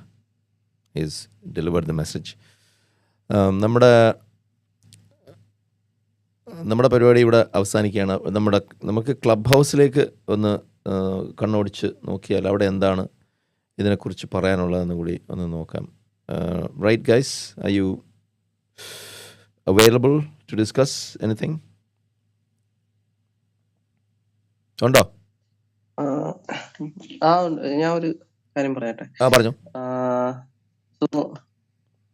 ഇതിനകത്ത് വേറൊരു സംഭവം എന്താന്ന് വെച്ച് കഴിഞ്ഞാൽ, പുള്ളിക്കാരി ഈ എൻ്റെ ഡിബേറ്റിനകത്ത് ഒരു ആയുർവേദം പഠിച്ച ഒരാളും മോഡേൺ മെഡിസിനിൽ ട്രെയിൻഡ് ആയിട്ടുള്ള ഒരാളും തമ്മിലുള്ള വ്യത്യാസം വളരെ ക്ലിയർ ആണ്. അപ്പൊ എത്ര ക്വാളിറ്റി ഡിഫറൻസ് ഉണ്ട് എന്നുള്ളത് നമുക്ക് ക്ലിയർ ആയിട്ട് മനസ്സിലാക്കാൻ പറ്റും. അതായത് ഇതിനകത്ത് അബി ചോദിക്കുന്നുണ്ട്, പല ചെറിയ ചെറിയ സിമ്പിൾ ചോദ്യങ്ങളാണ് ചോദിക്കുന്നത്. എന്താണ് ഫീവർ? ഫീവർ എന്ന് പറഞ്ഞാൽ എന്താണ്? അപ്പൊ നിങ്ങളൊന്ന് ആലോചിച്ച് നോക്കുക, ഒരു മെഡിസിൻ പഠിക്കുന്ന ഒരു വ്യക്തിക്ക് ഫീവർ എന്താണെന്ന് പറയാൻ പറ്റുന്നില്ലെങ്കിൽ ആ ഒരു സിസ്റ്റത്തിന്റെ ഒരു അവസ്ഥ എത്ര പരിതാപകരമായിരിക്കും. അപ്പൊ ഈ ഫീവർ എന്താന്ന് ചോദിച്ചാൽ അവർക്ക് പറയാൻ പറ്റുന്നില്ല. അതുപോലെ തന്നെ മെറ്റബോളിക് സിൻഡ്രോം എന്താന്ന് ചോദിച്ചിട്ട് പറയാൻ പറ്റുന്നില്ല. ഇത് എന്താ സംഭവം എനിക്ക് തോന്നുന്നത്, മേ ബി പുള്ളിക്കാരി വിചാരിച്ചു കാണും കുറച്ച് ആർട്ടിക്കിളിന്റെ ടൈറ്റിൽസ് വായിച്ചിട്ട് അങ്ങ് പറഞ്ഞു കഴിഞ്ഞാൽ ഇതിപ്പോ ഒരു റീസെന്റ് ട്രെൻഡാണ് ഇത്. ഈ ആയുർവേദക്കാര് ഏറ്റവും ഈ കൂടുതൽ ആർട്ടിക്കിൾസ് ഏറ്റവും എടുത്തിട്ട് കൂടുതലുള്ളത് വന്നിട്ട് ആയുർവേദം മാത്രമല്ല, അതിനോടൊപ്പം അതിനോട് ചേർന്ന് നിൽക്കുന്ന വേറൊരു സാധനമുണ്ട്, നാച്ചുറോപ്പതി. ഈ നമ്മുടെ മനോജ് ജോൺസന്റെ തള്ള്, മനോജ് ജോൺസൺ എടുത്തോണ്ട് വരും കുറെ ആ പേപ്പറുകൾ. അത് എടുത്തിട്ട് അതെ അതെ ക്ലിനിക്കൽ ട്രയൽസ് അത് ഈ അല്ല, പേപ്പറിന്റെ ടൈറ്റിലെ വായിക്കത്തുള്ളൂ. മാത്രം വായിക്കും. പേപ്പറിന്റെ ഒരിക്കൽ കണ്ട് ഇവൻ എടുത്തോണ്ട് വന്ന പേപ്പർ പേപ്പർ അനലൈസ് ഇവ ചെയ്യാനുള്ള പറയുന്നതിന് ഒരു നേരെ ഒരു വിപരീതമായിട്ടുള്ള ക്വാളിഫിക്കേഷൻ കാര്യമുള്ള സാധനം നമുക്കില്ലെന്ന് തോന്നുന്നു. പറഞ്ഞിട്ടുണ്ട്. നോക്കിയൊന്നുമില്ല. അല്ല ഇതിനകത്തും പുള്ളിക്കാരി ആ ടൈറ്റിലാണ് വായിക്കുന്നത്. അതെ അതെ. Paper 1 title, paper 2 title. Abhi അതിനകത്ത് ചോദിക്കുന്നുണ്ട്, ഈ ടൈറ്റിൽ മാത്രമേ വായിക്കാറുള്ളൂ, അതിന് താഴോട്ടൊന്നും വായിക്കാറില്ല എന്ന് ചോദിക്കാറുണ്ട്. അല്ല ഇജാസ, ഈ ഡിബേറ്റിൽ തന്നെ ചോദിച്ചിട്ടുണ്ട്. അതെ, ഇവിടെ ഫീവറിനെ കുറിച്ച് ആദ്യം നമ്മുടെ നിലനിരുന്നു ഞാനത് ഫീവർ ഇൻ ആയുർവേദ അല്ലേ, നമ്മുടെ സുഹൃത്ത് സനാതനൻ ഒരു സാധനം ഇട്ടിട്ടുണ്ട്, ഞാനത് എടുത്തോണ്ട് വരാം. കണ്ടിന്യൂ ചെയ്തോ, ഞാനത് എടുത്തോണ്ട് വരാം. ഇജാസ് അത് കേട്ടിരുന്നില്ലേ? ഫീവർ എന്താണെന്ന് ആയുർവേദം ചോദിച്ചപ്പോ ഇതെന്ത് വൈവി അല്ല, അതുകൊണ്ട് ഞാൻ ഉത്തരം പറയില്ലെന്ന് പറഞ്ഞു. അതെ, ഫീവർ എന്താന്ന് ചോദിച്ചപ്പോൾ അല്ല അവൾക്ക് പറയാൻ വയ്യ, കാരണം അതന്നെയാ പറഞ്ഞേ. പറഞ്ഞാ അവർക്ക് മൂഞ്ചും. ഉത്തരം അത് അവർക്ക് ഉത്തരം അറിയാത്തോണ്ടാ. ഫീവർ എന്താന്ന് സത്യം പറഞ്ഞാൽ അറിയില്ല. ഇതിനകത്ത് ഏറ്റവും ഇപ്പൊ ഇതൊരു സംഭവം എന്താ വെച്ച് കഴിഞ്ഞാൽ, ഈ ഇൻസ്റ്റാ ബൂമിന് ശേഷം ഇപ്പൊ ഫേസ്ബുക്കിനേക്കാൾ കൂടുതൽ ഇൻസ്റ്റാ റീൽസ് ആണ് ഇപ്പൊ ഭയങ്കര മാർക്കറ്റ്, കൂടുതൽ റീച്ച് കിട്ടുന്നത്. അപ്പൊ ഞാനിപ്പോ ഇൻസ്റ്റ കയറുമ്പോഴൊക്കെ കാണുന്നത് ഓരോ ആയുർവേദ ആൾക്കാരുടെ റീല. കഴിഞ്ഞ ദിവസം ഒരു റീല് കണ്ടെന്ന് വെച്ചാൽ ഇവര് പറയുന്നത് ശുശ്രുതൻ ഓപ്പറേഷൻ ചെയ്തിട്ടുണ്ട്, നമ്മള് ഇത് ചെയ്തിട്ടുണ്ട്, നമുക്ക് ഇതറിയാം അതറിയാം, ആദ്യമായിട്ട് മൂക്ക് തുറന്നത് ശുശ്രുതനാണ്, നമ്മള് അത് ചെയ്യുന്നത്. അല്ല, ഞാനൊരു കൊളവാക്കി പറഞ്ഞതാ. അതെ, എനിക്ക് മനസ്സിലായത് കൊളവാക്കി പറയാം. നല്ല ഈ പനിയെ പറ്റി പറയുന്നതിൻ്റെ ഈ ഒരു സാധനം ഞാൻ സ്ക്രീനിൽ കാണിക്കുകയാണ്. One worshipping devotedly lord Shiva along with Parvati, congregation of mothers and attendants is relieved quickly of intermittent fever. Intermittent fever വരെയാണെന്നുണ്ടെങ്കിൽ ശിവനോടും പാർവതിയോടും അമ്മയും വീട്ടുകാരും എല്ലാവരുമായിട്ട് ചേർന്ന് നിന്ന് പ്രാർത്ഥിച്ചാൽ പനി മാറും. One is free from all types of fever of by eulogizing, അതായത് പ്രശംസകൾ, eulogy of Vishnu, 1,000-headed, master of mobile and immobile and omnipresent with 1,000 names. 1000 നാമങ്ങളുള്ള വിഷ്ണുവിനെ ഇങ്ങനെ പ്രശംസിക്കുക, വിഷ്ണുവിൻ്റെ പ്രശംസകൾ പാടുക. വൺ ഓവർകംസ് ഫീവർ, വിഷ്ണു സഹസ്രനാമം അത് ചൊല്ലണം. One overcomes fever. ഞാൻ പിന്നെ ഈ സ്കൂളിലൊന്നും പോകാത്തത് കൊണ്ട് ഈ സഹസ്രനാമം ഒന്നും എനിക്ക് ഉച്ചരിക്കാൻ പറ്റില്ല, അതുകൊണ്ടാണ്. One overcomes. ഇനി വേറെ വല്ലതായിട്ട് പോയിട്ടുണ്ടെന്നുണ്ടെങ്കിൽ ഇവിടുത്തെ നായമാരെല്ലാം എന്നെ ഓടിച്ചെടുത്തിട്ടിരിക്കും. ഒരു സംശയം. അപ്പൊ ഇത് ഈ വേറെ ചില മതക്കാർക്ക് ഈ അസുഖം വന്നാൽ മാറണമെന്നുണ്ടെങ്കിൽ അവർ മതത്തിൽ നിന്ന് പുറത്താവുന്ന മതം മാറണം. ഇത് കുറെ കോയമാരും പഠിക്കുന്നുണ്ട്. പണ്ട് ക്ലബ് ഹൗസിൽ നമ്മൾ ഈ ആയുർവേദത്തിനെ തേച്ചുകൊണ്ടിരിക്കുന്ന സമയത്ത് കുറേ സുഡാപ്പി ആയുർവേദം പഠിച്ച സുഡാപ്പികൾ വരുമായിരുന്നു. അവർ വന്നിട്ട് അവരുടെ ഓസ്ട്രേലിയയിലുള്ള ഒരുത്തരുണ്ടായിരുന്നു. ഓസ്ട്രേലിയ ഇപ്പോഴും ഉണ്ട്. അവനിപ്പോഴും ഓസ്ട്രേലിയയിൽ മറ്റേ ഹാപ്പി എൻഡിങ് കൊടുക്കുന്ന പരിപാടിയാണ്. അപ്പോൾ അവന് കുറേ ഇങ്ങനെ ഇതുള്ള ശ്ലോകങ്ങളൊക്കെ അറിയാം. ശ്ലോകങ്ങളൊക്കെ നന്നായിട്ട് അറിയാമായിരിക്കും, പക്ഷേ ഈ ശ്ലോകത്തിൽ എന്താ എഴുതിയിരിക്കുന്നത് അവർ പറഞ്ഞു തരില്ല. അതിൽ വിഷ്ണുവിനെ പ്രകീർത്തിക്കാനാണ് പറഞ്ഞത്. ഷിർക്കാണ്, മനസ്സിലായില്ലേ? അപ്പം അത് വിട്ട് ഇതിലോട്ട് ചാടണം, മനസ്സിലായില്ലേ? വിഷ്ണുവിനെ പ്രാർത്ഥിക്കുക, അത് പ്രൊമോട്ട് ചെയ്യുക എന്നൊക്കെ പറയുന്നത് ഹറാമല്ലേ, ഭയങ്കര കടുത്ത്. അതായത് ഉസ്താദക്കന്മാർ പറയുന്നത് ഉമ്മായ വരെ ഭോഗിക്കാം, അത് ദൈവം പുറത്തു തരും, അള്ളാഹു അത് പുറത്തു തരും. പക്ഷേ നിങ്ങൾ ഈ മറ്റേ ഷിർക്ക് നടത്തിയാൽ ലോകം അവസാനിക്കുന്നത് വരെ നിങ്ങൾ നരകത്തിൽ വെന്തുരുകിക്കൊണ്ടിരിക്കും. എന്നിട്ട് അവർ വീണ്ടും തൊലി പിടിപ്പിച്ചു തരും, എന്നിട്ട് വീണ്ടും നമ്മൾ ഉരുക്കും. ഇതാണ് അവിടുത്തെ ശിക്ഷാക്രമം. പറഞ്ഞെന്നേ ഉള്ളൂ. നമ്മൾ ഇസ്ലാമിനെ തേക്കുന്ന റൂമല്ല എങ്കിലും ജസ്റ്റ് ഡിസംബർ ദാറ്റ്. എന്നിട്ട് one is relieved of fever by devotion to parents, respect to teachers,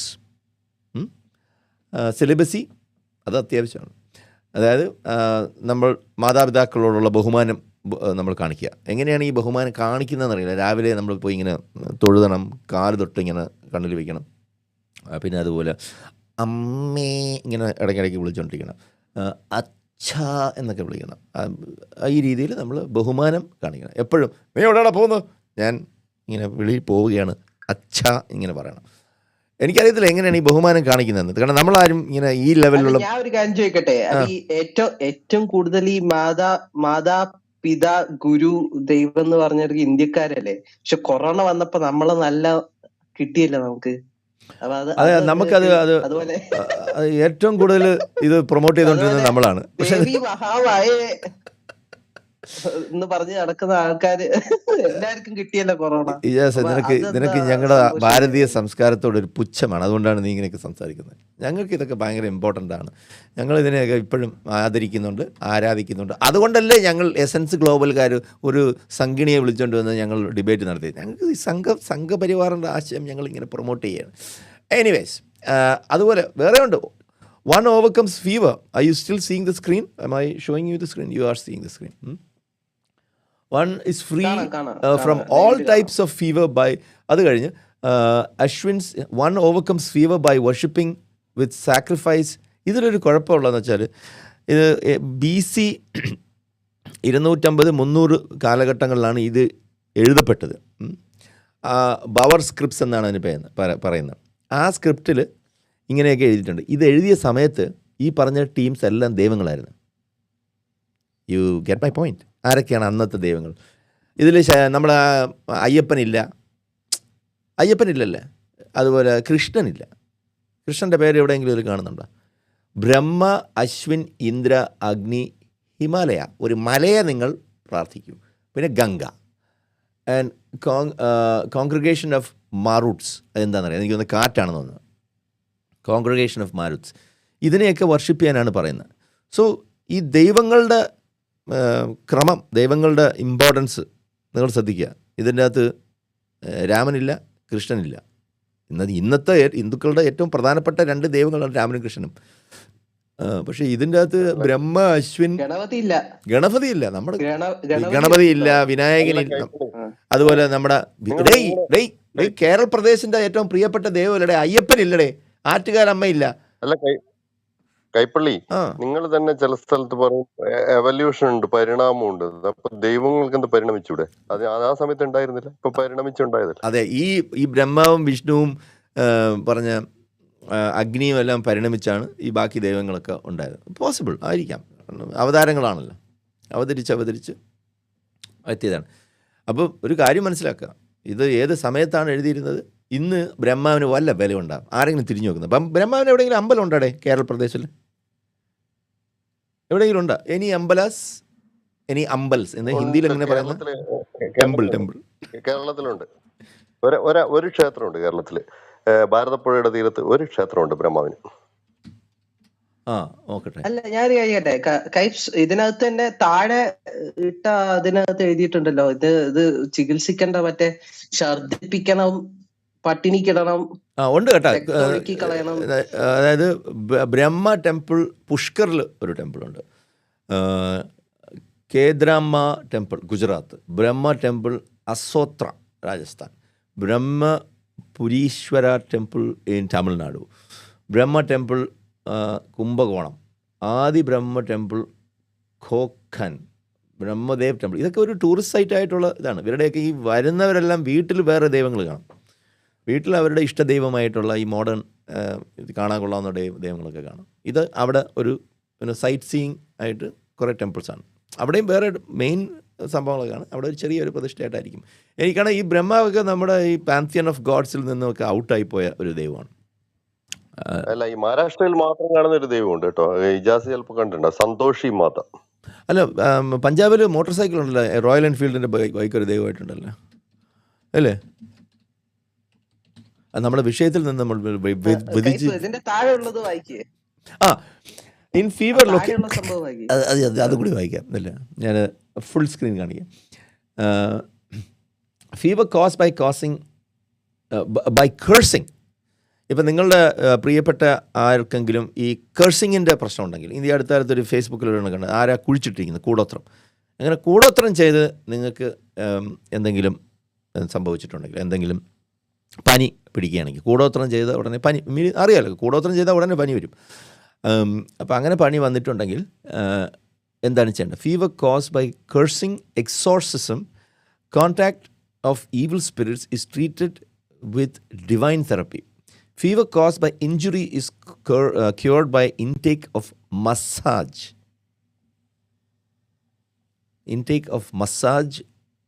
Intake and massage. Sorry, എൻ്റെ കണ്ണ് വർക്ക് ചെയ്യുന്നില്ല. Intake and is cured by intake and massage of ghee. അതായത് വെണ്ണ തടവണം, പിന്നെ കുറച്ച് വെണ്ണ കുടിക്കണം.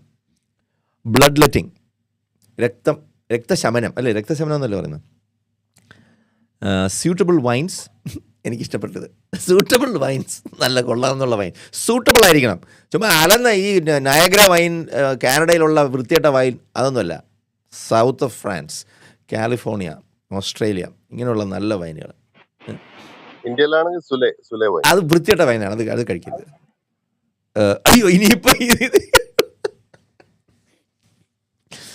ഓക്കെ, സുല മറ്റേ സൂര്യൻ്റെ പടമുള്ളതല്ലേ അത്. ആക്ച്വലി ഇറ്റ്സ് കാലിഫോർണിയൻ ഗ്രേപ്സിനെ എവിടെയാണ്, നാഗ്പൂരിലാണ്, എവിടെയാണ് പുള്ളി ഒരു IT പുള്ളിയായിരുന്നു, അവിടെ പുള്ളി കൊണ്ടുപോയി വളർത്തിയാണ്, യാദൃശ്ചികമായി പറഞ്ഞതേ. ശരത് പവാറിന്റെ സണ്ണിലോ സുപ്രിയ സുലയുടെ ഹസ്ബൻഡ്. കറക്റ്റ്, സുല. വൈൻ കുടിക്കുക. And food consisting of meat, soup and rice. ഇറച്ചിയുടെ സൂപ്പും റൈസും. ഇതിപ്പോൾ വീഗൻസും ഈ വെജിറ്റേറിയൻസൊക്കെ എന്ത് ചെയ്യും? അല്ലല്ല, പ്രശ്നമാണല്ലോ ഇത്. ബ്രാഹ്മണന്മാർക്ക് എങ്ങനെ കഴിക്കാൻ പറ്റും? അന്നത്തെ ബ്രാഹ്മണന്മാർ വെജിറ്റേറിയൻസ് അല്ലായിരുന്നു, അവരിങ്ങനെ ഇറച്ചിയൊക്കെ ആവശ്യം പോലെ കഴിക്കുമായിരുന്നു. രാമൻ വരെ ഇറച്ചി കഴിച്ചിട്ടുള്ളതല്ലേ നമ്മുടെ രാമൻ. പക്ഷേ രാമൻ ക്ഷത്രിയനാണല്ലേ, ബ്രാഹ്മണനല്ല. ബ്രാഹ്മണം അല്ല, ബ്രാഹ്മണം എന്ന് വെച്ചാൽ ബ്രാ മണപ്പിക്കുക എന്നുള്ളതല്ല, ബ്രാഹ്മൺ, അത് അത്രയേ ഉള്ളൂ, ബ്രാഹ്മണം വേണ്ട. Fever with hardness. ഇതിപ്പോൾ ഇനിയിപ്പം ഈ സ്ത്രീവിരുദ്ധത പറഞ്ഞു തുടങ്ങി. പുരുഷന്മാരും ബ്രാ ഉപയോഗിക്കുന്നവരുണ്ട് കേട്ടോ, അതുകൊണ്ട് സ്ത്രീകൾക്ക് മാത്രമല്ല. If you are transitioning into a trans man, of course bra ഉപയോഗിക്കേണ്ടി വരും.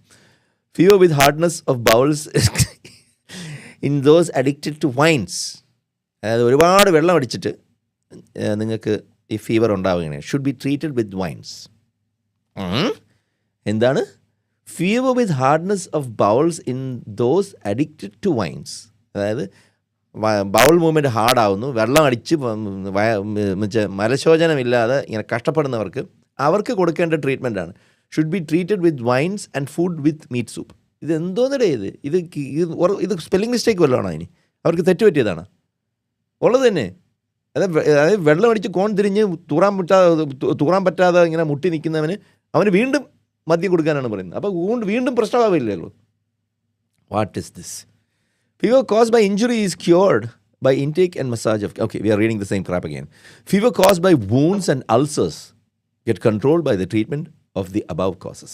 Ulcer ഉള്ളവനും വൈൻ കൊടുക്കാനാണ് പറയുന്നത്. സംസ്കൃതം വായിച്ചു. ഇത് ചരകൻ്റെ മറ്റേ മഞ്ഞ ബുക്ക് ഉണ്ടല്ലോ, നമ്മളെല്ലാവരും അടിച്ചും നമ്മൾ എല്ലാവരും കട്ട് ചെയ്ത് ക്ലിപ്പ് ചെയ്ത് ആ പുസ്തകം. അതായത് അയാളുടെ പേര് ചന്ത, എന്താണ് ആ മാമയുടെ പേര് ഞാൻ മറന്നുപോയി. എൻ്റെ കയ്യിൽ ഉണ്ടായിരുന്നു ആ കോപ്പി.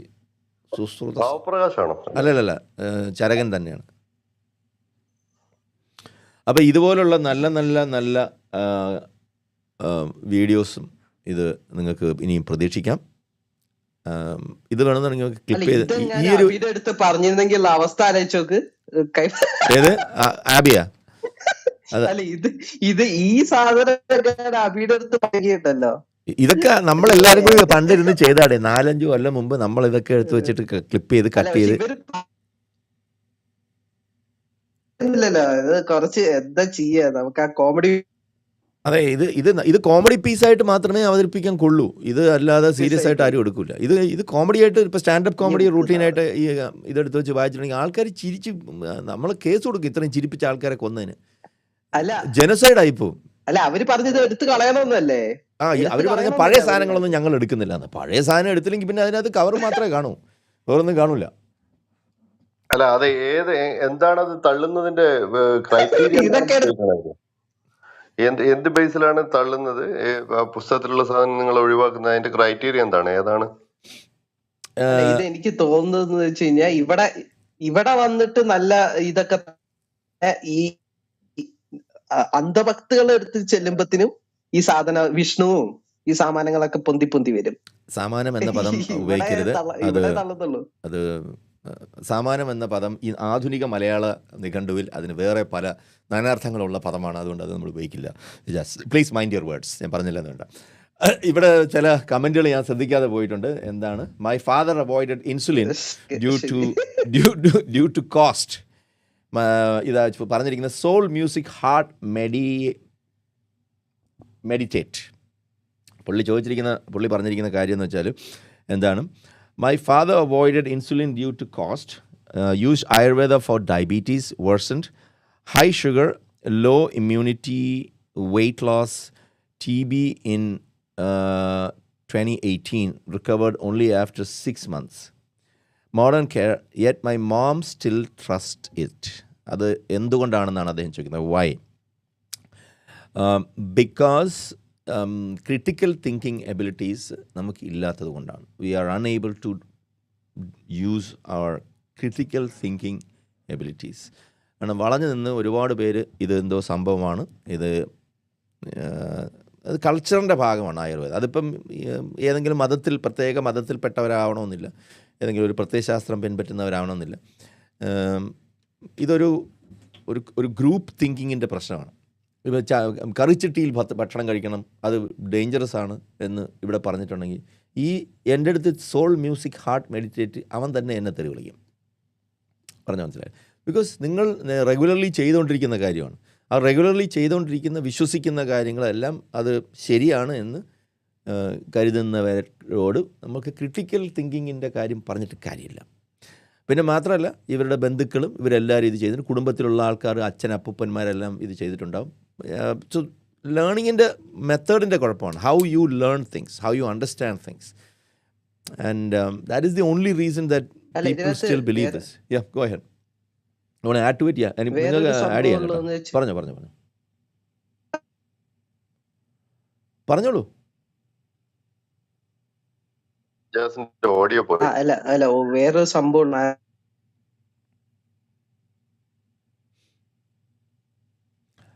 ഇജാസ്, നീ പറയുന്നത് കേൾക്കുന്നില്ലേ? ഇജാസ് ബ്രദർ, ഇജാസ്, അറ്റൻഷൻ പോലുള്ള സംഗതികളില് റിസൾട്ട് ഡിലേ ആയിട്ട്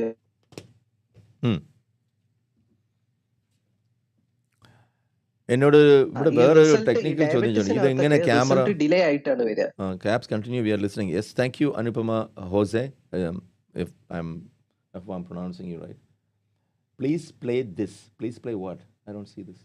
Join the conversation. ഇത് എങ്ങനെ ക്യാമറ മൂവ് ചെയ്യുന്നത്? ക്യാമറ മൂവ് ചെയ്യുന്നത്, ക്യാമറ ഇങ്ങനെ അനക്കുമ്പോൾ മൂവ് ചെയ്യും. അനക്കാൻ വേണ്ടി ഒരു സൂത്രം വെച്ചിട്ടുണ്ട്, അതിങ്ങനെ അനങ്ങിക്കൊണ്ടിരിക്കും. ലൈക്ക് ഒരു മിനിറ്റ്. അപ്പൊ ഞാൻ പറഞ്ഞോ. പറഞ്ഞു എന്താന്ന് വെച്ചാൽ കുറെ കാലം കഴിഞ്ഞിട്ട് അതിന്റെ റിസൾട്ട് വരിക. ഇപ്പൊ ഡയബറ്റീസിന് നിങ്ങൾ കറക്റ്റ് മരുന്ന് കഴിച്ചില്ലെങ്കിൽ കുറെ നാൾ കഴിയുമ്പോഴത്തേനും ഈ ബ്ലഡ് സെൽസ് എല്ലാം, നമ്മുടെ ഇമ്മ്യൂണിറ്റിയുടെ ബ്ലഡ് സെൽസ് എല്ലാം ഒരുവിധം ഡാമേജ് ആവും. ഇപ്പൊ ഇമ്മ്യൂണിറ്റി വീക്ക് ആവും, TB വരും. പക്ഷെ അതിന് സമയം എടുക്കും. ഒറ്റയടിക്ക് ഇപ്പൊ ഇന്ന് നിങ്ങൾക്ക് ഡയബറ്റീസ് ഡിറ്റക്ട് ചെയ്ത് നിങ്ങൾ ആയുർവേദം തുടങ്ങി കഴിഞ്ഞാൽ ഇന്ന് തന്നെ അതിന്റെ റിസൾട്ട് കാണത്തില്ല. അത് കുറച്ച് നാൾ കഴിയുമ്പത്തിനാണ് അതിന്റെ ഇത് വരുന്നത്. അപ്പൊ ഇങ്ങനത്തെ ക്രോണിക് ഡിസീസസ്, അതായത് നീണ്ടു നിൽക്കുന്ന, ഒരുപാട് നാൾ നീണ്ടു നിൽക്കുന്ന രോഗമാണ് ഇവര് ഏറ്റവും കൂടുതൽ കട്ടാവുന്ന. നിന്റെ സൗണ്ട് കട്ടാവുന്ന പറ്റിക്കുന്നത്. ഇജാസ്, നിന്റെ സൗണ്ട് കട്ടായി. your voice just went off, so just repeat that. പുള്ളി കേൾക്കാനിരിക്കുകയാണ്. ഇപ്പൊ കേൾക്കാമോ? കേൾക്കാം, പറഞ്ഞോ. റിപ്പീറ്റ് ചെയ്താൽ മതി. കേൾക്കാം. കേൾക്കാം. അതായത് ഈ ലോങ് ടേമിൽ ഉള്ള ഡിസീസസിനാണ് ഏറ്റവും കൂടുതൽ Ayurveda Still going off. You're still breaking. Example.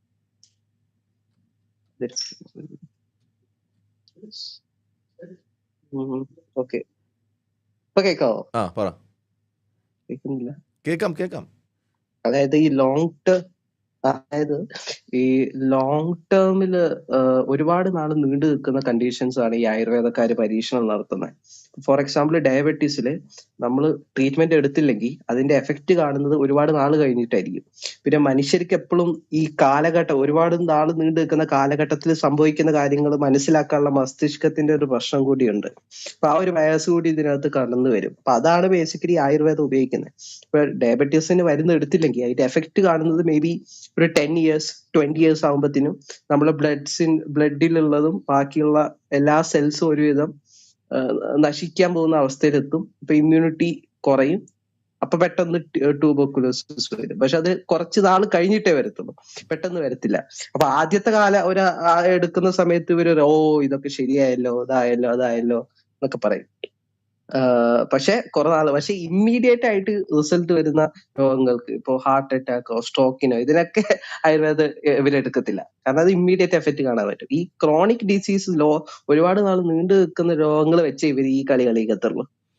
അതാണ് അതിനകത്തുള്ള പ്രശ്നം. അതായത് നമുക്ക് വളരെ പെട്ടെന്ന് കാണാൻ പറ്റുന്ന റിസൾട്ടുകൾ, അതിനെയാണ് അത് ഇടയ്ക്കിടയ്ക്ക് പറയുമല്ലോ. ട്രോമ, അതേപോലെ എമർജൻസി കെയർ, അതിനൊക്കെ നിങ്ങൾ മോഡേൺ മെഡിസിനിൽ പോയിക്കോളൂ. പക്ഷേ ഇങ്ങനെ ദീർഘനാൾ നിൽക്കുന്ന രോഗങ്ങൾ, അതിൽ മാത്രമേ ഇവന്മാർക്ക് കളിക്കാൻ പറ്റൂ. പക്ഷെ പണ്ട് അങ്ങനെ അല്ലായിരുന്നല്ലോ. അപ്പോൾ കാലൊടിഞ്ഞാലും കൈ ഒടിഞ്ഞാലും ഒക്കെ ആൾക്കാർ ഈ വൈദ്യന്മാരുടെ അടുത്താണല്ലോ പോയിക്കൊണ്ടിരുന്നത്. ഇങ്ങനെ ഇപ്പോഴും അങ്ങനെ പോകുന്ന ചില ആൾക്കാരുണ്ട്. പാമ്പ് കടിച്ചാൽ കേരളത്തിൽ ഇപ്പോൾ കുറഞ്ഞിട്ടുണ്ട്. ഈ വിഷചികിത്സകരുടെ അടുത്ത് പോകുന്ന ഈ ഒരു ഉടായ്പ് ഇപ്പം നിന്നിട്ടുണ്ട്. കാരണം അവർക്ക് മനസ്സിലായി ഇത് അത്ര സേഫായിട്ടുള്ള പരിപാടിയല്ലെന്ന്. സോ അതാണ് നമ്മുടെ room. I think we are done almost 1 hour and 56 minutes. It's a weekend, guys. ഇതുപോലുള്ള കണ്ടൻറ്റ് അനാലിസിസ്, അതുപോലുള്ള വീഡിയോസ്, വാച്ച് പാർട്ടീസ് നമ്മൾ നടത്തുന്നതായിരിക്കും. And I think this is a lot more fun. നമുക്ക് പോസ് ചെയ്ത് പോവാം. I went and told about 360 bones to a person defending Ayurveda. This is interesting. Okay, let me just show you this comment. I told about 360 bones to a person defending Ayurveda. In fact, he completely forgave that fact and said that it is not important to know it. They want to believe whether it's correct or wrong. This is pretty unfortunate. അതായത് നിങ്ങളൊരു സത്യം ചൂണ്ടിക്കാണിച്ചാലും, നിങ്ങൾ ഇതിൻ്റെ അകത്ത് തെറ്റുണ്ട്, ഇതിൻ്റെ അകത്ത് അബദ്ധങ്ങളാണ് എഴുതി വച്ചിരിക്കുന്നതെന്ന് പറഞ്ഞാലും അവരവിടുന്ന് ഒരു പടി പോലും മാറില്ല. ഇതാണ് വിശ്വാസം എന്ന് പറയുന്നത്. വിശ്വാസ ചികിത്സ എന്ന് പറയുന്നതിൻ്റെ കാരണം തന്നെ ഇതിൻ്റെ അകത്ത് എവിഡൻസോ ഫാക്റ്റോ ലോജിക്കോ റീസണോ ഒന്നും, ഈവൻ മാനുഷികമായിട്ടുള്ള ചില പരിഗണനകളുണ്ടല്ലോ. ഇപ്പം ജെൻഡർ ഈക്വാലിറ്റി, ഇങ്ങനെയുള്ള കാര്യങ്ങളൊക്കെ നമ്മൾ നോക്കുമല്ലോ. അങ്ങനെ നമ്മളിപ്പോൾ പറയാറുണ്ടല്ലോ, ഇപ്പം പുരുഷനും സ്ത്രീയും തുല്യമാണെന്നൊക്കെ. അതുപോലും പരിഗണിക്കാതെ, അതായത് നമ്മൾ 16 വയസ്സുള്ള ഒരു പെൺകുട്ടിയെ ലൈംഗിക ഉത്തേജന വസ്തുവായിട്ട് ഉപയോഗിക്കുക എന്ന് പറയുമ്പോൾ തന്നെ നമുക്ക് നിരക്കാൻ പറ്റാത്ത കാര്യമാണ്. അത് എഴുതി വെച്ച് കുട്ടികളെ പഠിപ്പിക്കുന്നുണ്ട്. ഇപ്പം നിങ്ങൾ വിചാരിക്കും ഇത് പഴയ ടെക്സ്റ്റ് ബുക്കുകളിൽ മാത്രം ഇതുപോലത്തെ ടെക്സ്റ്റുകൾ, ഇപ്പം നേരത്തെ ഞാൻ കാണിച്ച ടെക്സ്റ്റ് ഉള്ള സാധനമാണ്. അല്ല, നിങ്ങൾക്കത് തെറ്റി.